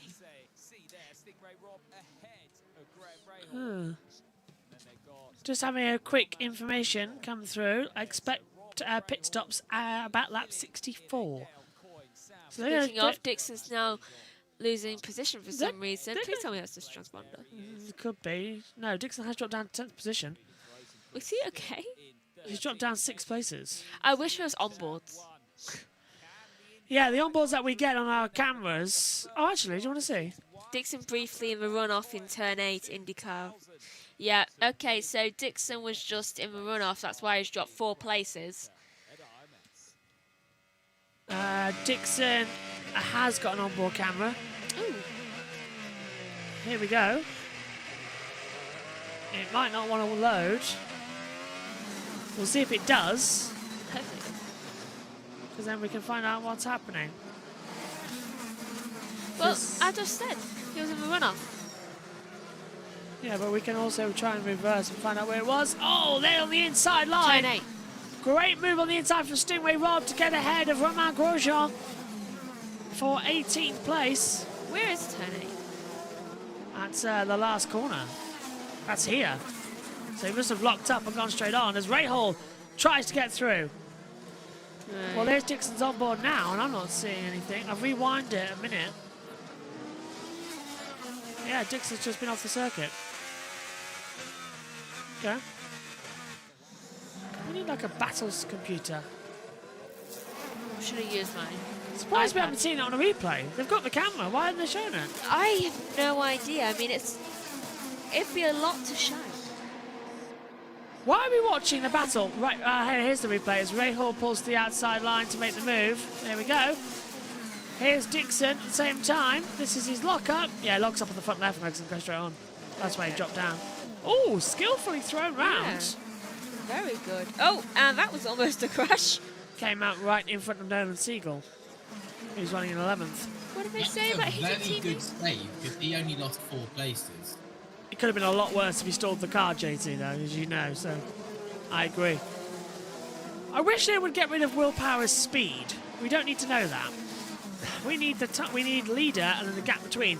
You mean Alex Palou, because Willpower's not leading. That's the one. That one. Yeah, we need Alex Palou to change That's it. a prediction. Yeah. Sorry, everyone. First day. Do I eat the mic? You've been doing this for like 10 years. 10? Longer. 10? Trust me. 22? It's been a long time. Longer than I've been alive. I've been doing this a long time. Grosjean under attack now. Hauger to the inside line. Grosjean's got it on the brakes. The two teammates just playing nice. There's car collect. JT. I was going off of when the JBM channel was created, and that was 2013, so I meant 13, not 10. True. That is true. Still I a was long close. time ago. Technically, everything really started in 2010, if we want to be honest. Yeah. I did odd races. You got more and more and more and more. To which point, I did the full season in 2009 and 2010. I remember. 2010, they brought me a karaoke machine. They did. Much to the despair of my neighbours. Me. Then a voice recorder in 2015. True. Then it happened all this. To the point That voice recorder led to it, I feel. Yeah. To which point we are now looking at a new streaming PC. I did tell you. 4K, 60 frames per second.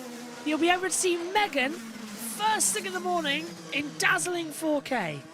Trust me, you're going to need goggles. You're going to say terrifying.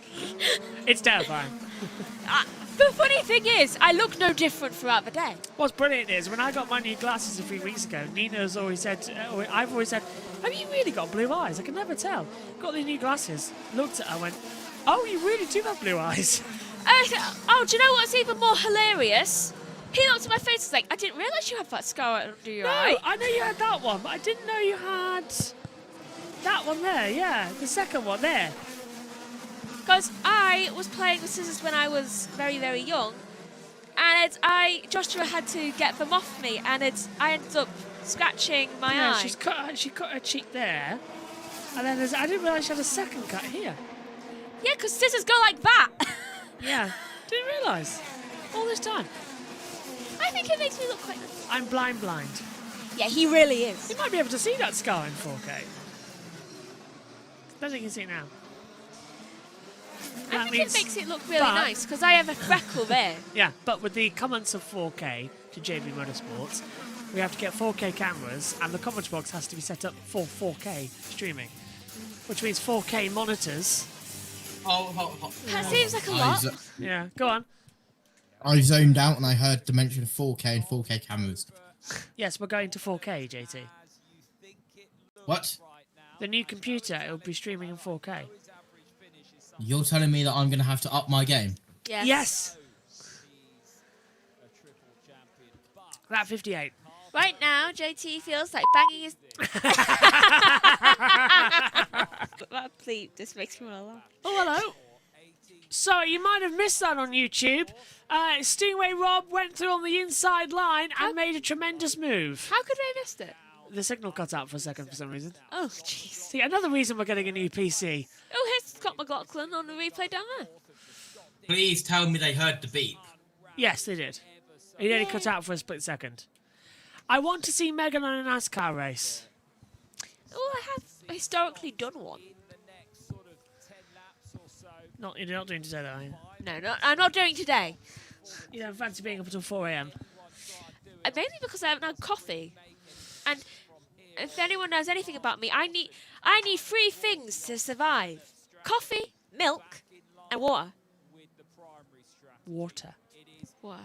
Water. Water. Water. Water. It's like Nina with curry, honestly. I can't help. I watched Neighbours for a long time, so I just say water like that. It's water. Water. Water. Water. Pillow leads. Kirkwood second, McLaughlin third. I give up with that. I say everything else normal. We heard the beep and then the stream cut out. Ah, there you go. The beep was too powerful. Yes, basically, JBM is going up to 4K. Which means you're going to actually notice when we have bags under our eyes. That's why I'm wearing glasses. I'm not an idiot. I got us ready. But no, honestly, 4K is going to be brilliant because we can use the green screen more for nice little virtual shots around. We can actually put us in the locations we're meant to be as well. So it's going to be a lot of fun. We're looking forward to it. And we're going to get a new background, hopefully. You will know when JB isn't streaming because the stream won't be in 4K. Precisely. Or when I'm streaming and it's coming off the laptop. But basically, when you see it streaming off my computer, you'll notice a massive quality drop. Well, Megan, you have failed to think about this because we won't need your laptop anymore. Hallelujah! Wait, you couldn't have done this when I actually needed it constantly? Didn't have the money to do it then. True. So basically, what's going to happen is the new streaming PC, as nothing's going on the track right now, by the way, so stay with us. New streaming PC will do all the main stuff it does now. So this image, this computer will now go alongside the commentary box to where Megan will go with a separate television to do things like MotoGP, like clashes with events and things like that, and backup streams. My laptop will then solely move into streaming the long days of things like the touring cars and extra little things like the TT on JBMotorsports bikes, the Northwest 200, all that little thing, and special events like Goodwood. And then JT would take the NASCARs and all that. It's going to be looking good. But now, again, look at that. It's Rosenquist in 12th position, under attack as well. He got round the outside of Venus VK and takes 12th place. VK down to 13th. And now he's under attack from Santino Ferrucci, who is in 14th position in car number 14 in the Stars and Stripes. Oh, we should stay in that position, actually. Yeah. I like it when they're in the numbers position. You know, is anything happening, in the race? Not at the moment. Nope. Literally no one's even changed. They're all saving tyres and fuels before the last pit stop. That's why everyone's starting now to slow down, but nothing's happened. Pit stop is coming up soon, I feel. And Fox 1 commercial break, which means we don't get all the terrestrial television pictures at the same time, so we have to fill it a little bit. It's complicated. Sometimes we have to fill. Besides, it's interesting, at least to us. For you at home, you don't care less. It's just a smoother stream. I'll tell you what will make the difference of. You would actually be able to see things a lot clearer on the stream as well in terms of the numbers and everything. That's true, and we can have more data. For instance, this data that we haven't shown you yet today. Look at the amount of tyres that everyone's been on. This tells you that Alex Palou been on reds, then he stopped, another set of reds, then another set of reds. He's yet to run the black primaries as Alex Palou in this race. Where is that? Where? Milestone Racing. Look, track temperature 108 Fahrenheit. I have never seen that before. It's a new graphic, but this is then showing us who's going to do what. So we know that Alex Palou is going to come in his next pit stop. He's going to then run a black tyre. Kyle Kirkwood's got a little bit of change to do right now. He's currently running in second position. So there are little things that can be done, and I think that's what's really going to, excite this race strategy right now. Graham Rahal pits.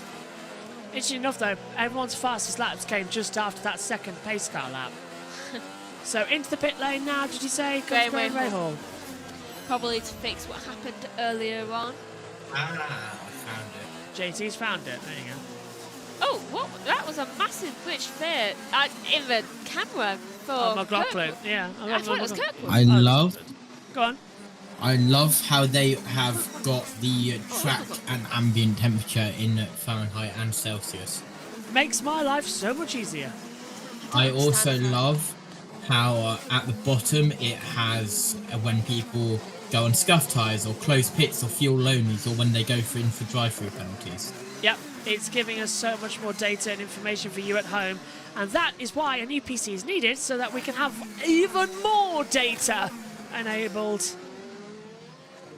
Boogity. Carl Kirkwood has just set the second fastest lap. The fastest lap of the whole session. Carl Kirkwood, 103.5304. Yeah. This is looking very strong then. This is confusing. Race leaders in! Race leaders in! Alex Palou coming into the pit lane as we've got now Ericsson ahead of Foster. Colette's past Hauger, but it's literally Colette, Hauger, Simpson, Armstrong, and Lucas Oil. They're all sort of jumbled up together. Hauger's not gone through. Carl Kirkwood pits. Kevin Simpson trying to go around the outside of Carl Colette down towards turn 3. They've all gone in single file. Oh, and there goes on the inside. Hauger getting ahead of Grosjean. Simpson getting ahead of Colette. Grosjean goes back underneath. Gets a little tap from his teammate. Simpson's right there. So the battle for 18th is really strong right now, as Grosjean is holding on in P18 in car 18. Hauger's 19 in car 19. Oh, yay! Nice bit of symmetry there. And Palou's come out down in 6th position, so he is in front on people. Now, what tyres he put on? As we predicted, black primaries. Had to. In comes Colette. Okay, I'm looking up about like the Fahrenheit and Celsius thing. Right. To convert from Fahrenheit to Celsius, you subtract 2 from the Fahrenheit temperature, then multiply by 5, and then divide by 9. That seems complicated. And then at Celsius to Fahrenheit, you multiply the Celsius temperature by 9, divide by 5, and then you add 32, basically the other way around. Full course yellow! Full course yellow! Right to the time of the pit stops! Armstrong pits just now. So does Colette. Well, who's caused this then? Simpson. No, it's Simpson! Simpson's gone on the inside. Was the contact down in turn 3?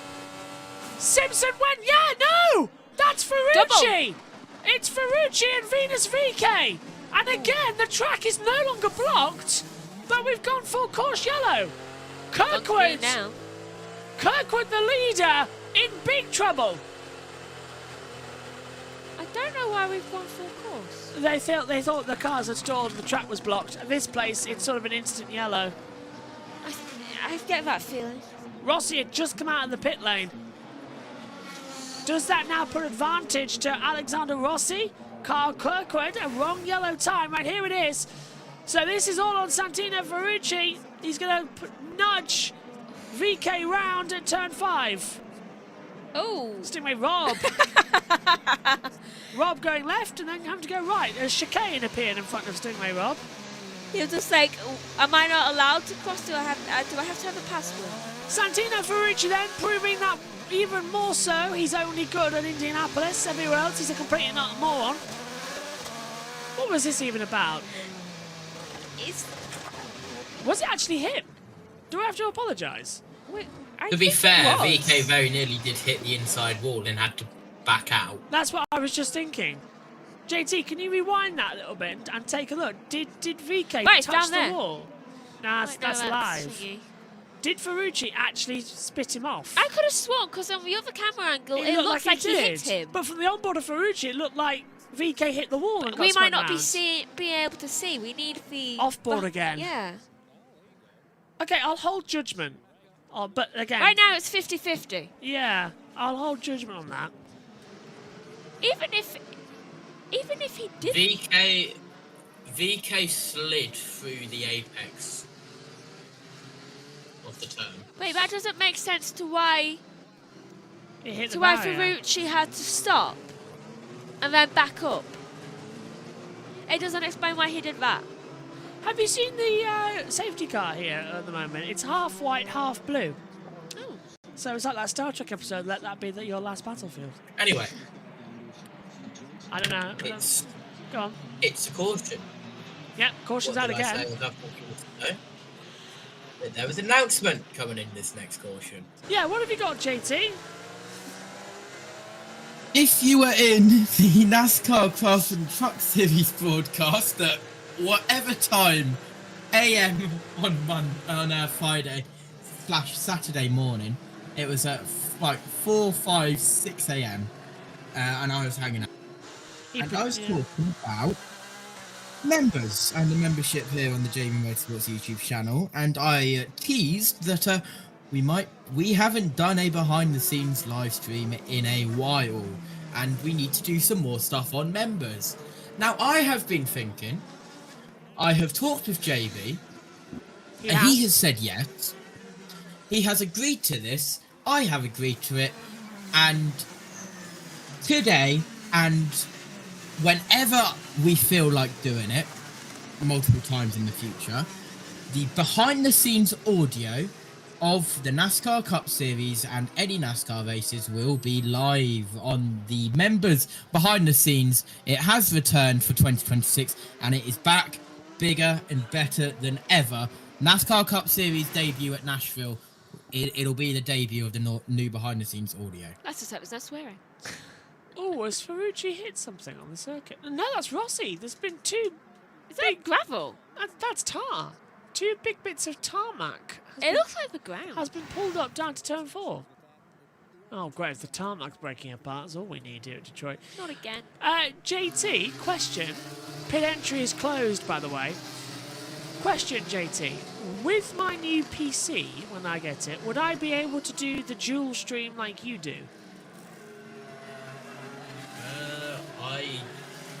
What, for the BTS? Yeah. My BTS goes through a laptop, not the main PC. I could do that, couldn't I? With I could take the screen as an output, put it through the MacBook as an input, and then you got it. Pits are now open, which means that I'm pretty sure next time around it will be green. Yeah. Don't know why it's taking them this long. We'll talk about that later, JT. Omi came in and disappeared very quickly. Lunch soon. I now need to make a thumbnail. About half an hour. I said lunch soon in about half an hour. Either way, get lunch. Well, Boom, tea. it's a beautiful day. It actually is. All to the box is open. It's quite nice. But yes, we are going to be ripping apart the commentary box and getting ready for a whole new thing. It won't be ready in time for Le Mans, but it'll be ready for after the summer break. Oh, so you need me to be looking at PCs and getting you ideas like now. Now. Because I need to find a break week where wow! Pit lane! It's simply down to go pit road. So he's frustrated with this. He's going to the hard compound, so is Scott McLaughlin. They both get Shell 100% renewable fuel, Jack. Kyle Kirkwood is in and has already done his stop. It looked a little slow at the end. They wanted to get a turn of front wing in. I didn't catch Kevin if they actually did or not. What a brilliant angle of the intensity of the pit stops and pit lane here in Detroit. That's sensational. Kirkwood. Wow, that was a bit tight there, the exit. Right, lap 17-100, 30 laps to go.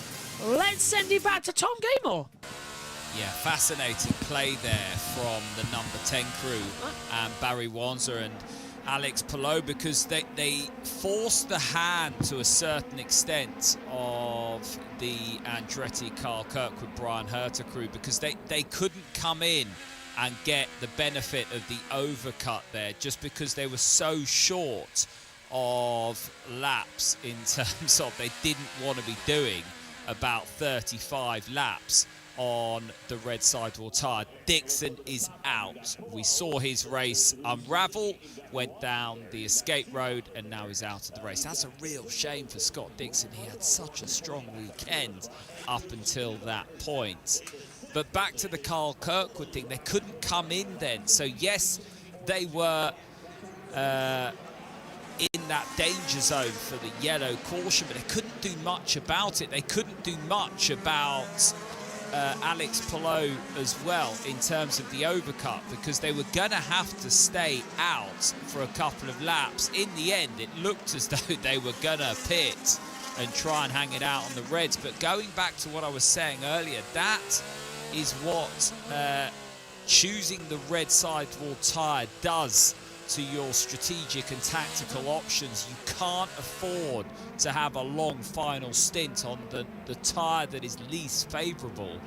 And so by opting for that strategy, they were exposed there, and you know, not much they could have done, not much they could have done anyway. They were never going to follow Palou in, and just when that caution came out, it was just really bad luck, and then the caution compounded that fact. Going to be on red tires. Crossover probably about after 15 laps. You have 30 to go. So it is wide open now in terms of a lot of cars have been stuck with that caution, stuck in the danger zone. So that has allowed Palou to filter to the front because he had stopped. Alexander Rossi up to second, Mick Schumacher up to third, David Malukas up to fourth, Graham Rahal fifth, then Joseph Newgarden, and then it is, of course, Carl Kirkwood, Scott McLaughlin, Will Power, Christian Lundgaard and Pato O'Ward, who were kind of the big losers in that, but they're not out of the equation, you know. Field is bumped up here, and Carl Kirkwood will take the restart in 7th spot. He'll fancy his chances against the likes of Newgarden, Rahal, Malukas and Schumacher, and I would say Rossi as well. So Brian Herter was spot on. We're still in the fight here.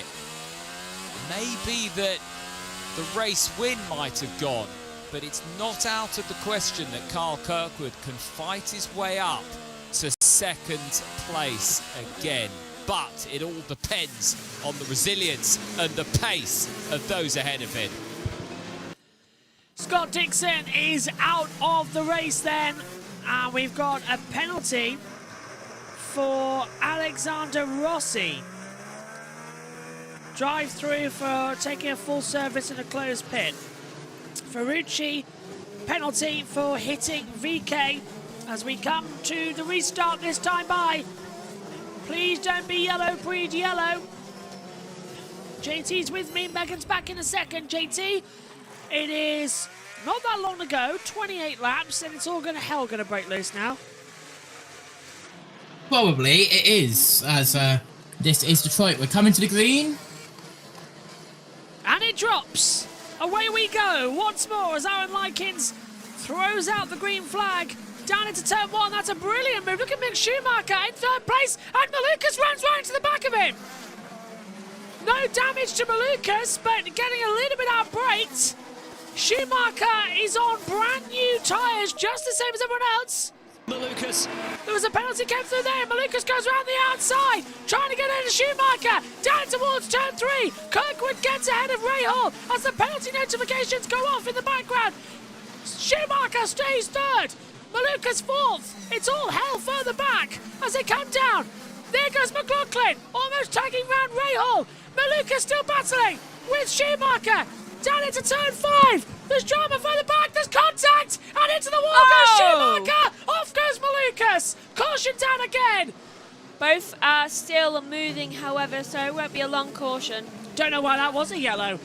Race control have been incredibly thingy today about this, and that was all caused by David Malukas. I'm seeing a replay now. Schumacher locks up and takes them both in, but that was caused by Malukas. He was alongside and way too aggressive, Megan.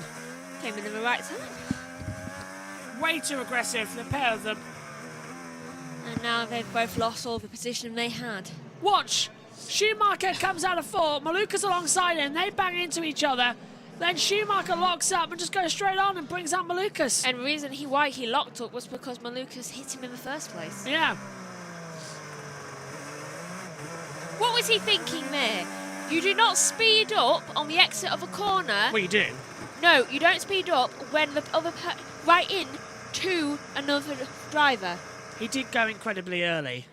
You're meant to speed up, yeah. Oh, Malukas has stopped again. But after you've fully turned your car into... Maluka stopped again. Maluka's goodness, from staring at a podium.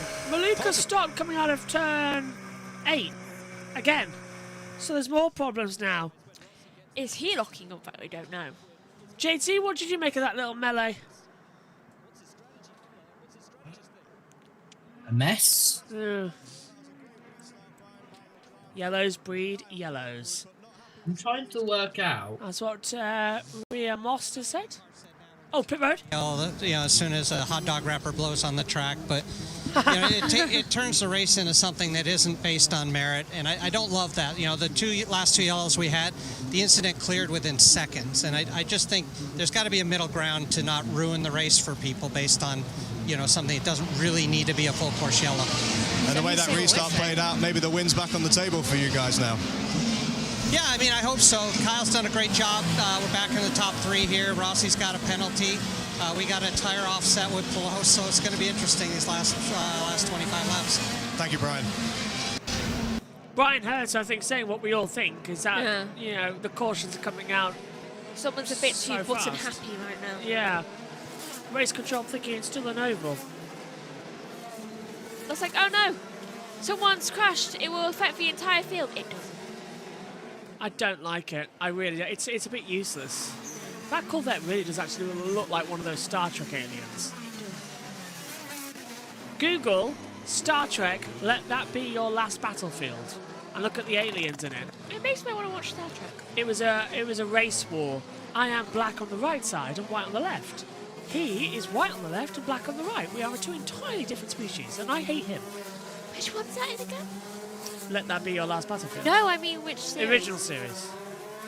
TOS. I seem to remember it. Stands for those old scientists.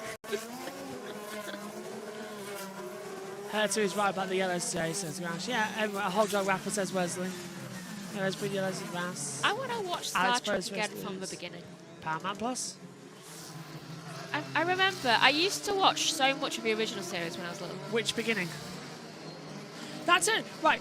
Megas, you used to watch so much of the Star Trek original series. I watch it a lot. Do you know why? Why? Because we both used to come home for, let's say for Scott Dixon's out of the race. It happened early, like maybe lap 4 or 5, I think we were out, we couldn't deploy.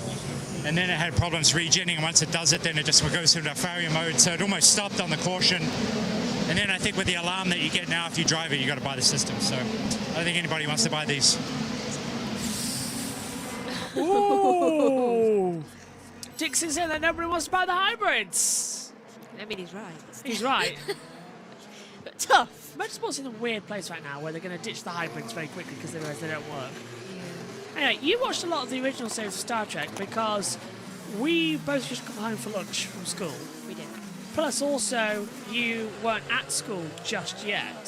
For some of it, yeah. For some of it, yeah. So, about 2009, they started showing Star Trek on CBS Action here in the UK. And it was the original series, and I started watching it. And then you would start watching it at lunchtimes, because it used to be on once at lunch, and it used to be on at 12 o'clock and 6 o'clock. So we used to watch Star Trek. That's why you know it. And we all love Star Trek. Yeah. I'll tell you in a second what happened. It was a weird thing. Right, are you ready? Green out again, and we go green flag with 23 laps to go. Pallot's got a good launch on Rossi. Kirkwood's just behind. Then here comes in there with Rahal. Oh, and a great move on the inside from Power, getting ahead of Newgarden for 6th place. And Maluka's in the pits, obviously. Yeah, Maluka's back in. It's been a terrible day for him. He was having problems earlier on. He was having problems earlier on. As anyone going to go for a move? The two McLarens look like they might as well. Lundgaard is under attack from O'Ward. Foster's right behind. O'Ward looks the inside. Move being made by McLarens. Yeah, there we go. O'Ward dives on the inside. Lundgaard locked up under braking as well. So that's an easy move to come through. Well done, Pato O'Ward. Twitch fear, however, for O'Ward. Yeah, Foster under attack now from Ericsson. Oh, that's Rahal under attack from McLaughlin. He dives on the inside line. Ooh. That was almost another yellow. It looked like Power wanted to get through as well, but he just couldn't get through. It's too narrow through that chicane. Yeah, it needs to be a little bit wider. Oh, look at that. That's O'Ward coming back through on the inside line. That's Rossi under attack. That's Kirkwood. Kirkwood taking second place as Rossi dives into the pit lane. And now Power under attack. There goes Lundgaard attacking back on Newgarden. He goes in wide. Rossi's been given a penalty. Yeah, so he will lose all positions he just made up. That's for pitting under the full course yellow pit stop as there's 3 wide. Simpson dive bombs on Stingray Rob, who already got mugged a few laps ago. And now there's contact. That was Stingray under attack by VK. Further up. Oh, and look again, look here, look, this is Scotty Mack for third position on attack from Will Power down to turn 3. Power goes through, Ray Onward goes in too deep. McLaughlin's got the comeback. Newgarden's under attack at the same time, but what happened further up? Power stays on, and McLaughlin losing out, so Power goes to third, McLaughlin's fourth, Ray Hall in fifth. Well, like Simpson just absolutely robbed Stingray Rob. Month of May, yeah. Month of May is going brilliantly if your name's Ray and Ray Hall. It really is. I mean, he even crashed and still managed to get away with it. Can Power fight back for Kirkwood? Right, this is what happened. Power goes out wide. McLaughlin hit Power into the wall and Power got air.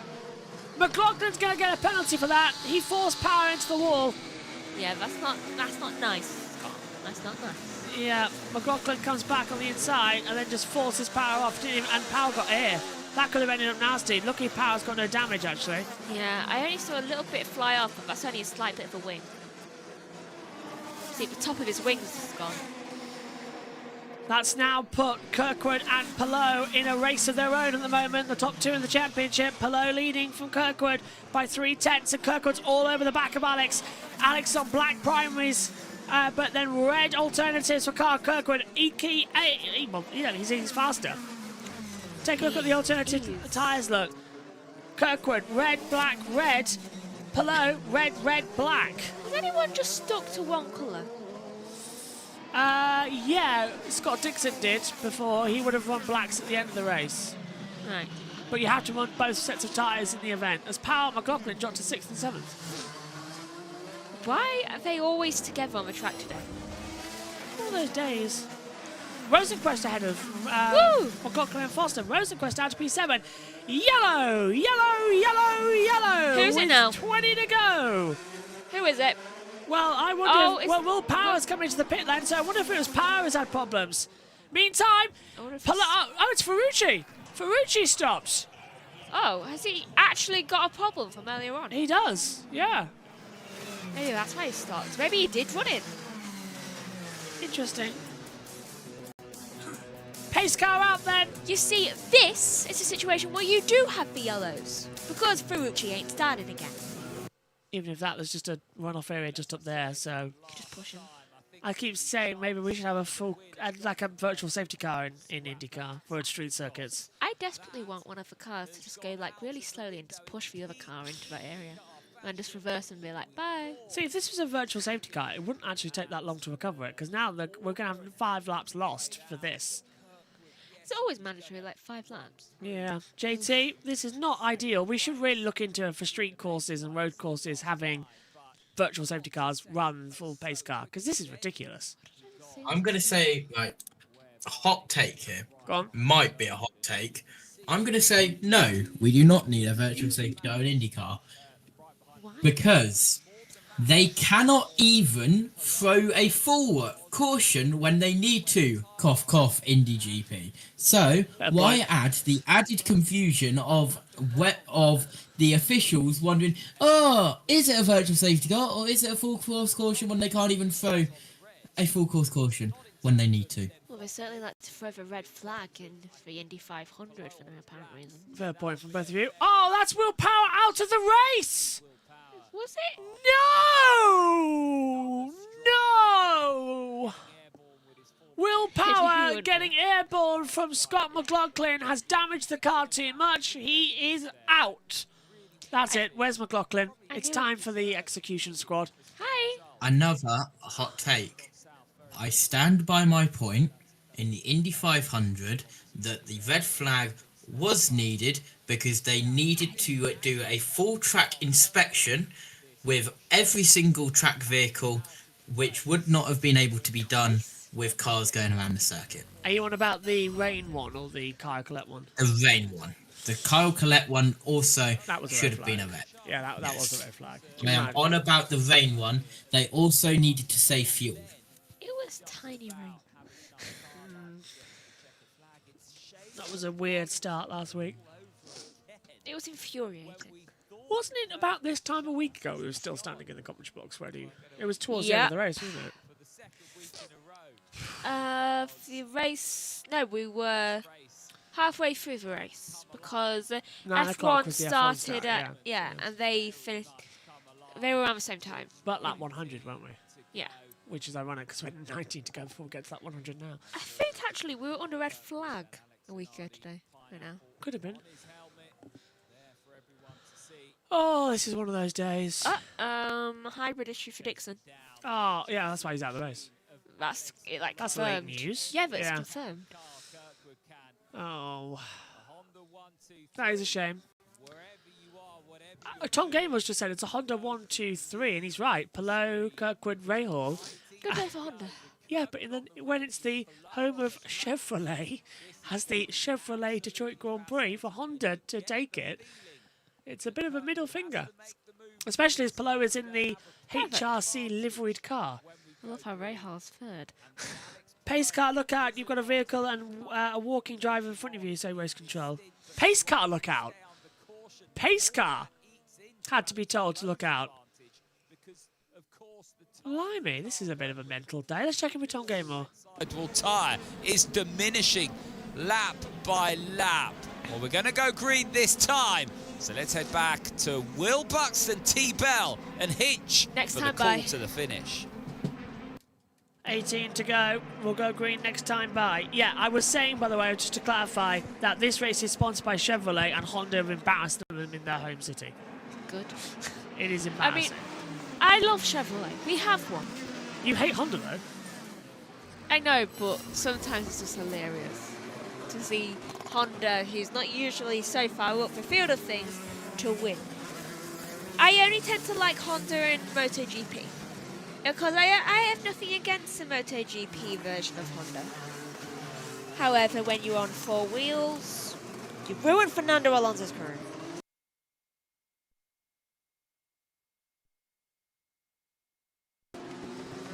Really is late things coming in. What do we got then? Pace car in. 17 to go. That's about 17 minutes. Sure, I can impersonate a pigeon. Ready, ready, ready. Green flag goes. We are racing again on the streets of Detroit. Well, it's really now. Rahal could sneak a victory here if he can really get alongside a good run to Kirkwood. And if Kirkwood and Palou do come together, it's end of. I would love if Rahal won because he's caused one caution. And for him to win, it would be amazing. Palou's got an advantage down the straight of 0.4 of a second. I think now we're going to see O'Ward closing in on Rahal. Foster's trying to go around the outside of McLaughlin, coming into turn 3. McLaughlin defends on the inside line. Well done, Scotty Mack. Push to pass is actually re-enabled, remember, the overtake button. Palou's got 56 seconds left, Kirkwood 41. So Palou's got more boost to defend here. So it's not as simple as it seems, this race. I love these shirts, these are so flowy. Sucker for a cheesecloth, aren't you? Yeah, apparently. 16 to go. That last lap time was we're waiting for a time. 1 minute 7. 151. How many cautions have we had? 1, 2, 3, 4, 5. 5 cautions have come out. You better not have any more. So that's 6 starts we've had. Too many. In a space of 2 hours? Less. INDYCAR did review earlier contact between Power and McLaughlin and determined no penalties. Blind then. Because that's put McLaughlin's crash with Power, put Power out of the race. Hold on. 8 minutes. It's been an hour and 42. Makes sense. Look, 5 cautions, 6 leaders, 7 lead changes. 21 of the 25 cars still running. Average speed 82.14 mile an hour. Wait, 16 minutes to go. Huh. Well, yeah, 16 laps to go. So we'll finish quite around the time I thought we would. Yeah, about 8 o'clock we'll be off here. Then about a 2.5 hour break before NASCAR coverage starts for 90 minutes of pre-show. As we'll show all the footage. Yeah. I think aiming to get a 10:30 start. They probably would be. And then the green flag's at midnight. But probably earlier because we need to find the command. Green flag is at 20 past. Oh, great. What time is the pre-race ceremonies? Pre-race is at 2 minutes past midnight. Oh, so if we're done by midnight for the pre-show, so start at 10:30, we should be okay. Good. Going through all the press conferences that we've had this weekend. I am Mick doing the behind-the-scenes stuff now of it all. Sorry to cut across you, but Mick Schumacher is disqualified. Black flag for Mick Schumacher has been receiving a black flag for not serving a drive-through penalty for a full service in a closed pit. You know the black flag means different in IndyCar, right? Well, this would be a disqualification. Yes. Well, what would it be? A penalty? Black flag isn't a disqualification in IndyCar. Should be a disqualification. He's ignored the stewards. It's a black with white stripe is disqualification. It says here, in IndyCar racing, black flag means driver has been disqualified or summoned to the pits immediately. Summoned to the pits then, so that'd be to serve the drive-through. I'll keep an eye. Well, he's in the pit lane now, is Mick Schumacher, so if he doesn't come back out, we'll know he's been disqualified. And he has stopped. Black flag with a white cross. Officials have ceased scoring the car until further notice. Black flag directs the driver to proceed to pits. Sorry, Megan. He's stationary at the moment and showing no speed, but he's at idle revs. Yeah, that's because he's currently being consulted with. He's doing that penalty. A black flag directs a specific driver to proceed to pit road immediately. It's the black flag with white cross through it. It's disqualification flag. Right. Race control have said that Mick Schumacher has a non-functioning radio, and that's why he's been given the black flag to come into the pits. He has been told to stop and repair it. So Mick's now gone a lap down. So he hasn't been disqualified. No, he has not. Not yet. There needs to be a guide. There is a guide. Hang on. Palou went wide and has lost a heap of time. Ooh. Alex Palou almost touching the wall, coming into turn 3. So now, Kirkwood's all over him. Watch this again. This is down into 1. He locks up, goes in deep, and Kirkwood can smell blood. That's where the race ended last year. It's on. What's happened again? It's on. Kirkwood's like, I smell a victory. I think Schumacher is parked. Yeah. I think Schumacher's out of the race. I don't reckon that radio will be fixed anytime soon. I reckon it was damaged earlier on. No point really either, looking at it. That's him and Ferruccio. Yep. Palou still leading. That turn 1 is menacing. It sort of calls to you, doesn't it? What does this circuit look like? Key. Either that, or do you know when you get a chocolate bar and you put and you're folding the wrapper down? Kind of, but no. I think I'm over the line. But yeah, I see the key. Explains why he didn't serve the penalty, yeah. Schumacher is now at neutral with 0 RPM and 0 miles per hour. So if that car refires, I'll let you know. But at the moment, I think he's out of the race. Ooh, another thing it looks like. Do you know those things that clack? That you go that with? Yes. One of them. Right. I don't know why you're thinking that, but I'll take it. I've always wanted one. I feel like it'd be really annoying to other people, but I'd love it. 11 to go. Hello, Kirkwood, Ray Hall. It's all just gone quiet now. Oh, you said it. You said the word. Good, it's Detroit. This circuit should be giving us an entertaining day. Belial did. That was promised to us. Belial used to be fantastic. This is okay. Still, we're getting closer to the Grand Prix of Washington. Another street circuit coming on the calendar. I'm still sad they took away Nashville. Yeah, the street circuit now replaced by the super speedway. Nashville is my favourite. Oh, that's Simpson under attack, and through Newgarden under attack by Stingray Rob and Hauger. Oh, hello. Ooh, wobbling. VK's gone through. McLaughlin now under attack from his own teammate, and McLaughlin's got a problem, Megan, because he's let Newgarden go through. Yep, he definitely does. And he's let Hauger go through. Yeah, so and he's let everyone go through. McLaughlin's got some form of problem. He ain't finishing this race either. Scotty Mack is very slow. He's not got any drive. Yeah. Scotty Mack is out of the race. Your curse continues. Woohoo! He's going to box this lap. Yep, Scott McLaughlin comes into the pit lane. He's slow, and we tend to go. That might be a DNF, unfortunately. Oh no. I do. Oh, he ran on the back of Power. How is? Oh, and he's then subsequently ran into the wall and That debris was on off. the restart. So Wait, that explains why Power. That's why Power's out all of a sudden. I knew they'd take each other out. Yeah. So Power was slow on the restart, coming out of turn 7. Got run up the bumper by McLaughlin, and now Grosjean's under attack from Alexander Rossi as they come down towards turn 3. Rossi pulls to the outside line. Grosjean's going defensive. Rossi goes onto the inside, locks up, and that's off goes Grosjean. Is that a caution? It should be a caution. Yeah, caution's out. Grosjean's out.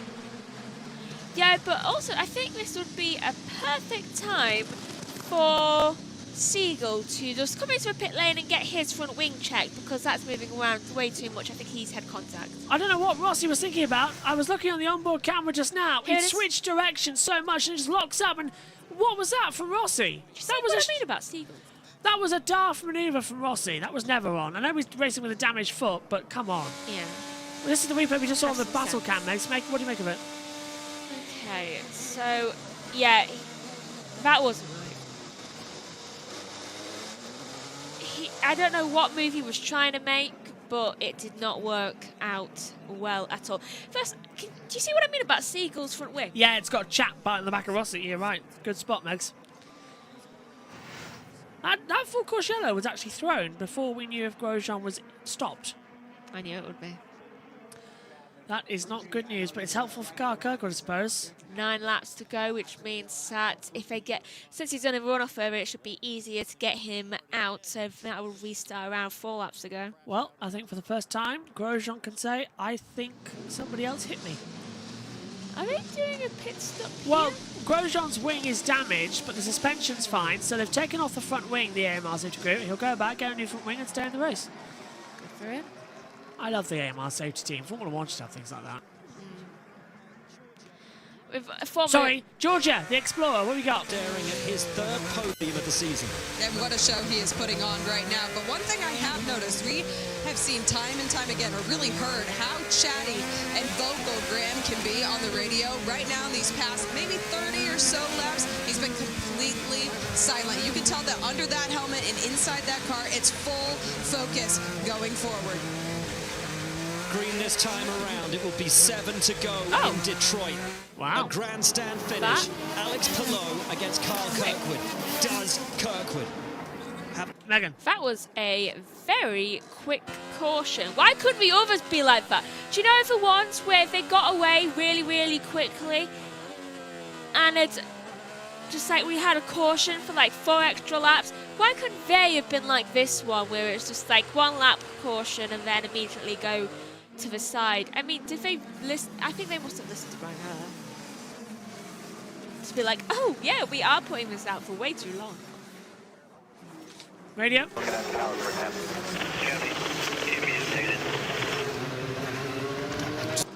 So we'll have 7 to go. It is a sprint to the end.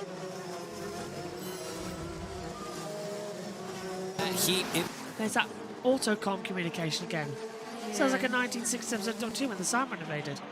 I've seen a lot of dust. Does, doesn't it? It does. Remember the invasion? We watched that. Right, ready to go green this time, bye. Who's gonna take the green flag as Palou packers them up I over the was line thinking that.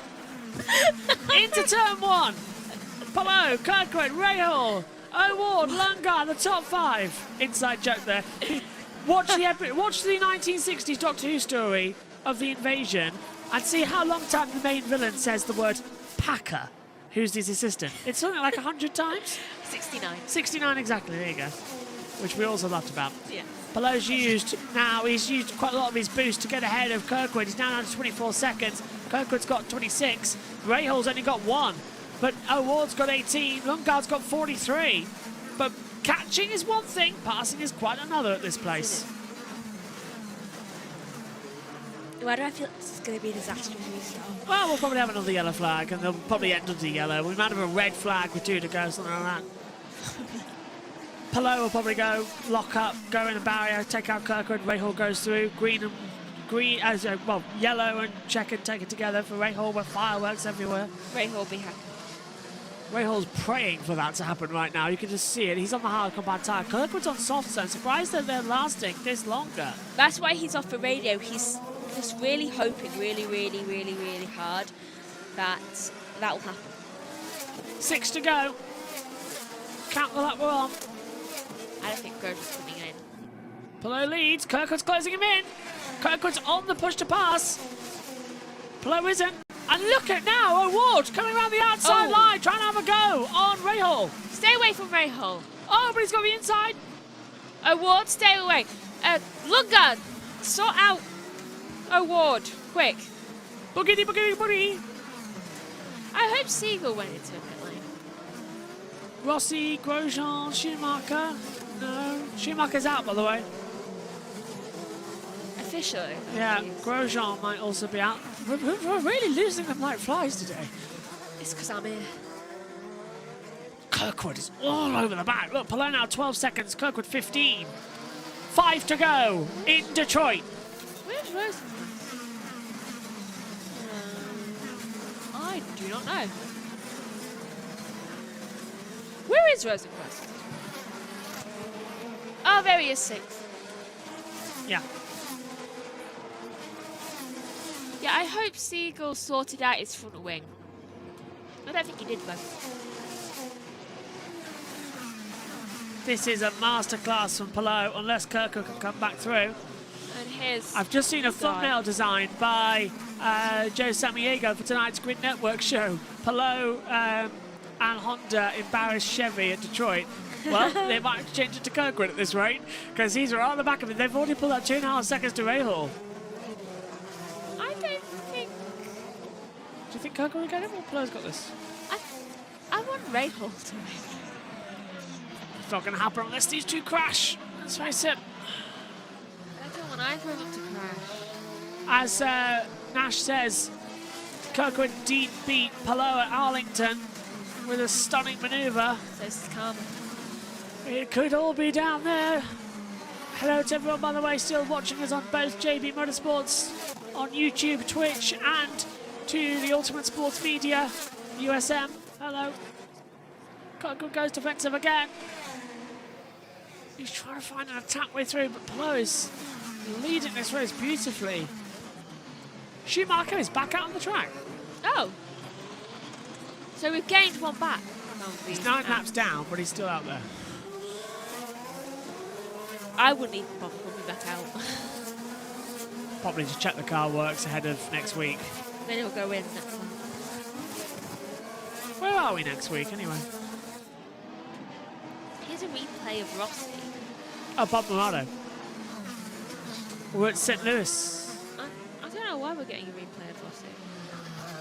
Next weekend here, it's the Monaco Grand Prix, F1 and F2 and F3, and the first round of the Porsche Super Cup. INDYCAR's at Worldwide Technology Raceway with the Bob Morado Automotive Group 500 at St. Louis. Touring cars are at Alton Park. MotoGP is at Balaton Park.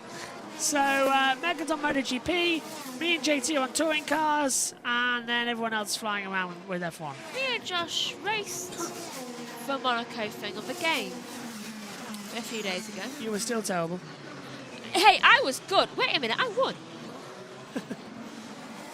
Who's that coming into the pit lane? Schumacher. Surprisingly, I won, but then again, I do think I hit him into the barriers a couple of times, but only because he was playing as Fernando Alonso, coincidentally enough, and Stroll kept ramming into my car. Yeah. I was playing as Hadjo. And let's not also forget that next week there's no O'Reilly Auto Parts Series, but the Trucks and the Cup Series is at Michigan. Thanks, Wes, for reminding me on that one. But Monaco next week, the Monaco Grand Prix. Dress up time. I hate that bus stop, when it comes to the game. Where? I hate it. At Monaco? What bus stop?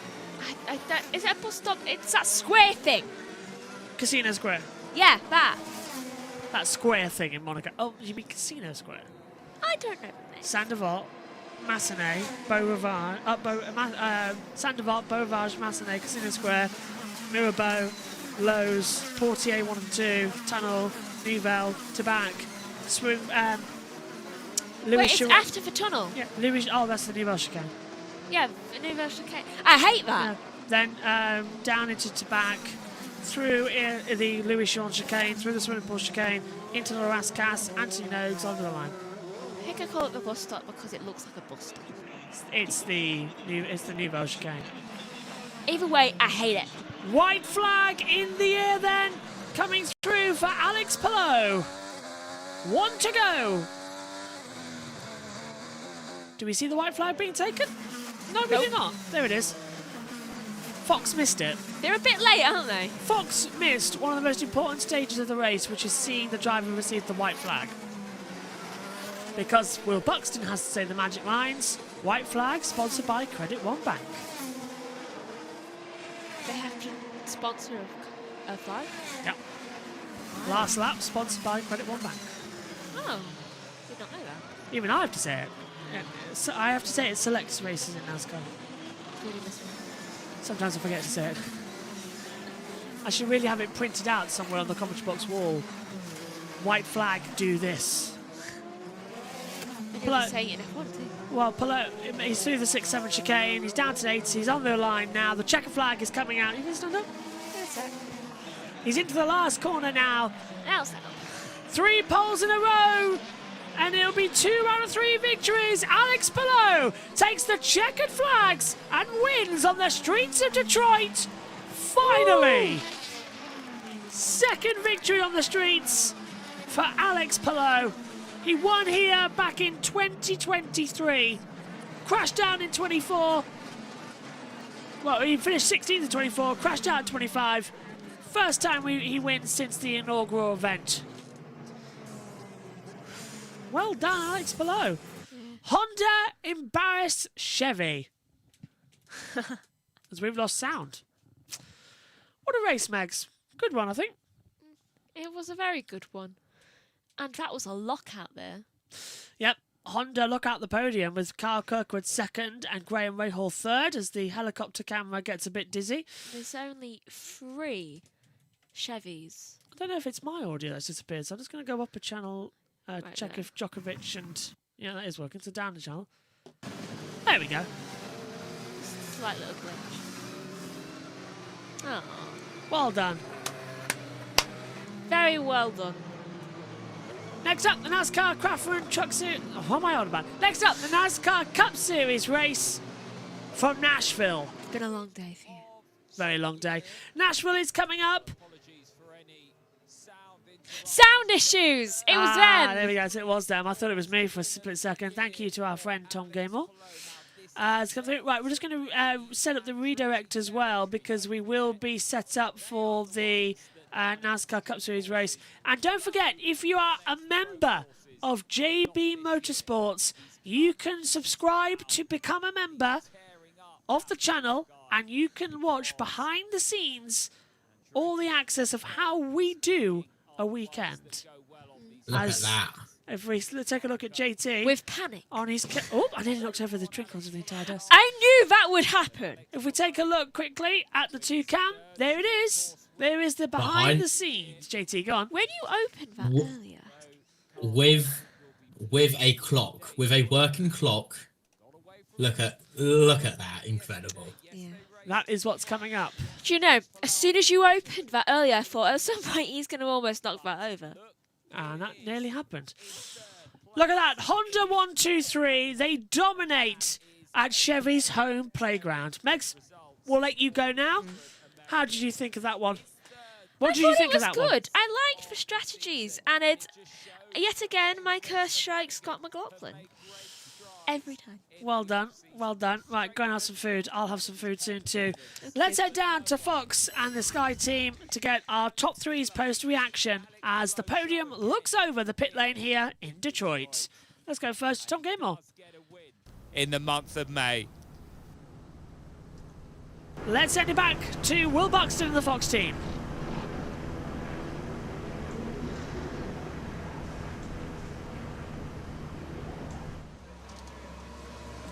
Back with us on Fox. The top three are all Hondas. How about that? What an amazing achievement. What an amazing race. Your Pennzoil moment of the race. Alex Palou. Victorious. What a drive from him today. Sensational. Led, controlled it, but had to fight for it as well. Well, Georgia is down there in the melee with our race winner. Oh, well, it's 4 wins on the season, 3 on street courses alone for Alex Palou. Chip just came down to say congratulations. Smiles all around from the team. I have to know, with 4 wins on the season already, is this feeling as joyous every time? Yeah, it feels like the first time, honestly. It was a tough one, very tough one. But the team did an incredible job once again with the strategy. Pit stops were incredible. The number 10 Honda looked really good. And I think it's always that it's been on track, it had wins. So incredible run, incredible start of the year. But it was tough, very tough with the temperature on the tires, on the restarts. I couldn't really be at the level of Kirkwood and Power and all other guys. They were just being able to get the tire temp a little bit higher than me, but still, another win feels incredible and can't wait for the next one.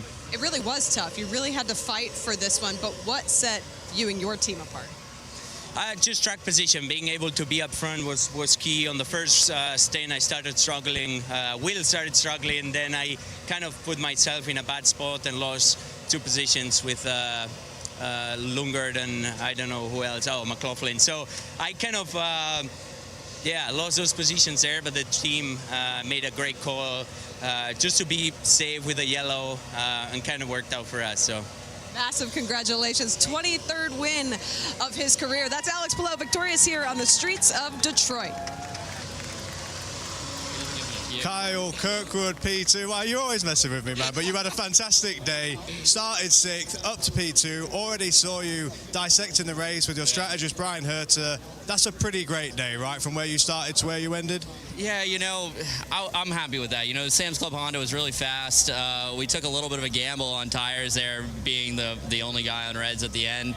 It nearly paid off, right? It was so close. There was 2 untimely yellows. We almost covered Palou when we were on primes, which would have been phenomenal. And then we had that other yellow where I had him lined up. I was ready to make a dive on him, and of course it comes out after I burned 10 seconds of overtake. So, and then from there we just didn't really have another shot at it. I think I just used up my tires too much to try that one pass, and the yellow came out as I was trying it. So. I'm happy with P2, though. You know, from 6, I'm very happy with that. Thanks to the team. Andretti Global pit stops were phenomenal today. Absolutely flawless. And, I mean, you can't really run much better of a race than that from 6th. Congratulations, Kyle. Kevin. Graham Rahal has as many podiums as he's had in a season since 2020. And you did it today after you were back in the back. How? Yeah, well, we had a lot of pace when we needed it. We got lucky a little bit with the yellow. Although, having said that, that was the strategy we played. When we got spun, we knew, okay, we're going to pit on the very early side of this window, and we've got to go a long way and save a lot of fuel. But we also got to get a yellow, and it worked out perfect, which we know during the pit cycles is when you typically get yellows. So Brian Barnhart did a wonderful job calling that. Honda, wonderful job here in the Motor City. I know it feels good for them, and the fuel mileage was really key for us. And the drivability, man, those restarts, I didn't have any push to pass left, because when I was passing all those guys to make my way back through the field, I had to use it all. And so for Fifth Third Bank and United Rentals and all of Mobile One, all of our partners. You know, it feels extremely good to have a season like this. And look, we had a little bit of bounces too, but we also stayed out of the carnage other than the Kiffin part, watching, you know, Power and McLaughlin take each other out and all the other guys bang. So luckily just stayed clear, man. It was a good day. My girls are here for the first time, for the first podium, I think maybe ever. All my daughters are here, so it's special for me. Big day for the Rahal and Force family. Graham Rahal comes home third. Well, that's lovely. Guys, great day, great race. Some battling drives, some heroic ones as well. Well, inappropriate here in Detroit. This is such a gritty city. My drivers today, my picks in terms of drivers of the day, Graham Rahal there. He got hit 3 times from behind, and Joseph Newgarden, busted up foot, just drags out a top 10. That could be a big deal down the stretch with the points. And for me, guys, I mean, we've seen Alex Palou win a lot of races. It's usually from the front, cool, calm, walking away with it. He had to fight for this one. It wasn't easy, but that 10 team on the stand, that driver in the car still executed absolutely perfectly. Today was about execution, about getting ahead of the chaos. Something. Well, JT, what did you make of that one before we head off here? It seemed to be a good race, a lot of cautions, but then again, it always is here at Detroit, and looking forward to later on as having the fun stuff of trying to work everything out. But yeah, good race, should be interesting for Nashville later on. Cheers, JT. Cheers to Megan. And cheers to all of you as well on both JB Motorsports and Ultra Front Sports Media. We will see you next time when we go racing at the Bomardo Automotive Group 500 next weekend. Bye-bye.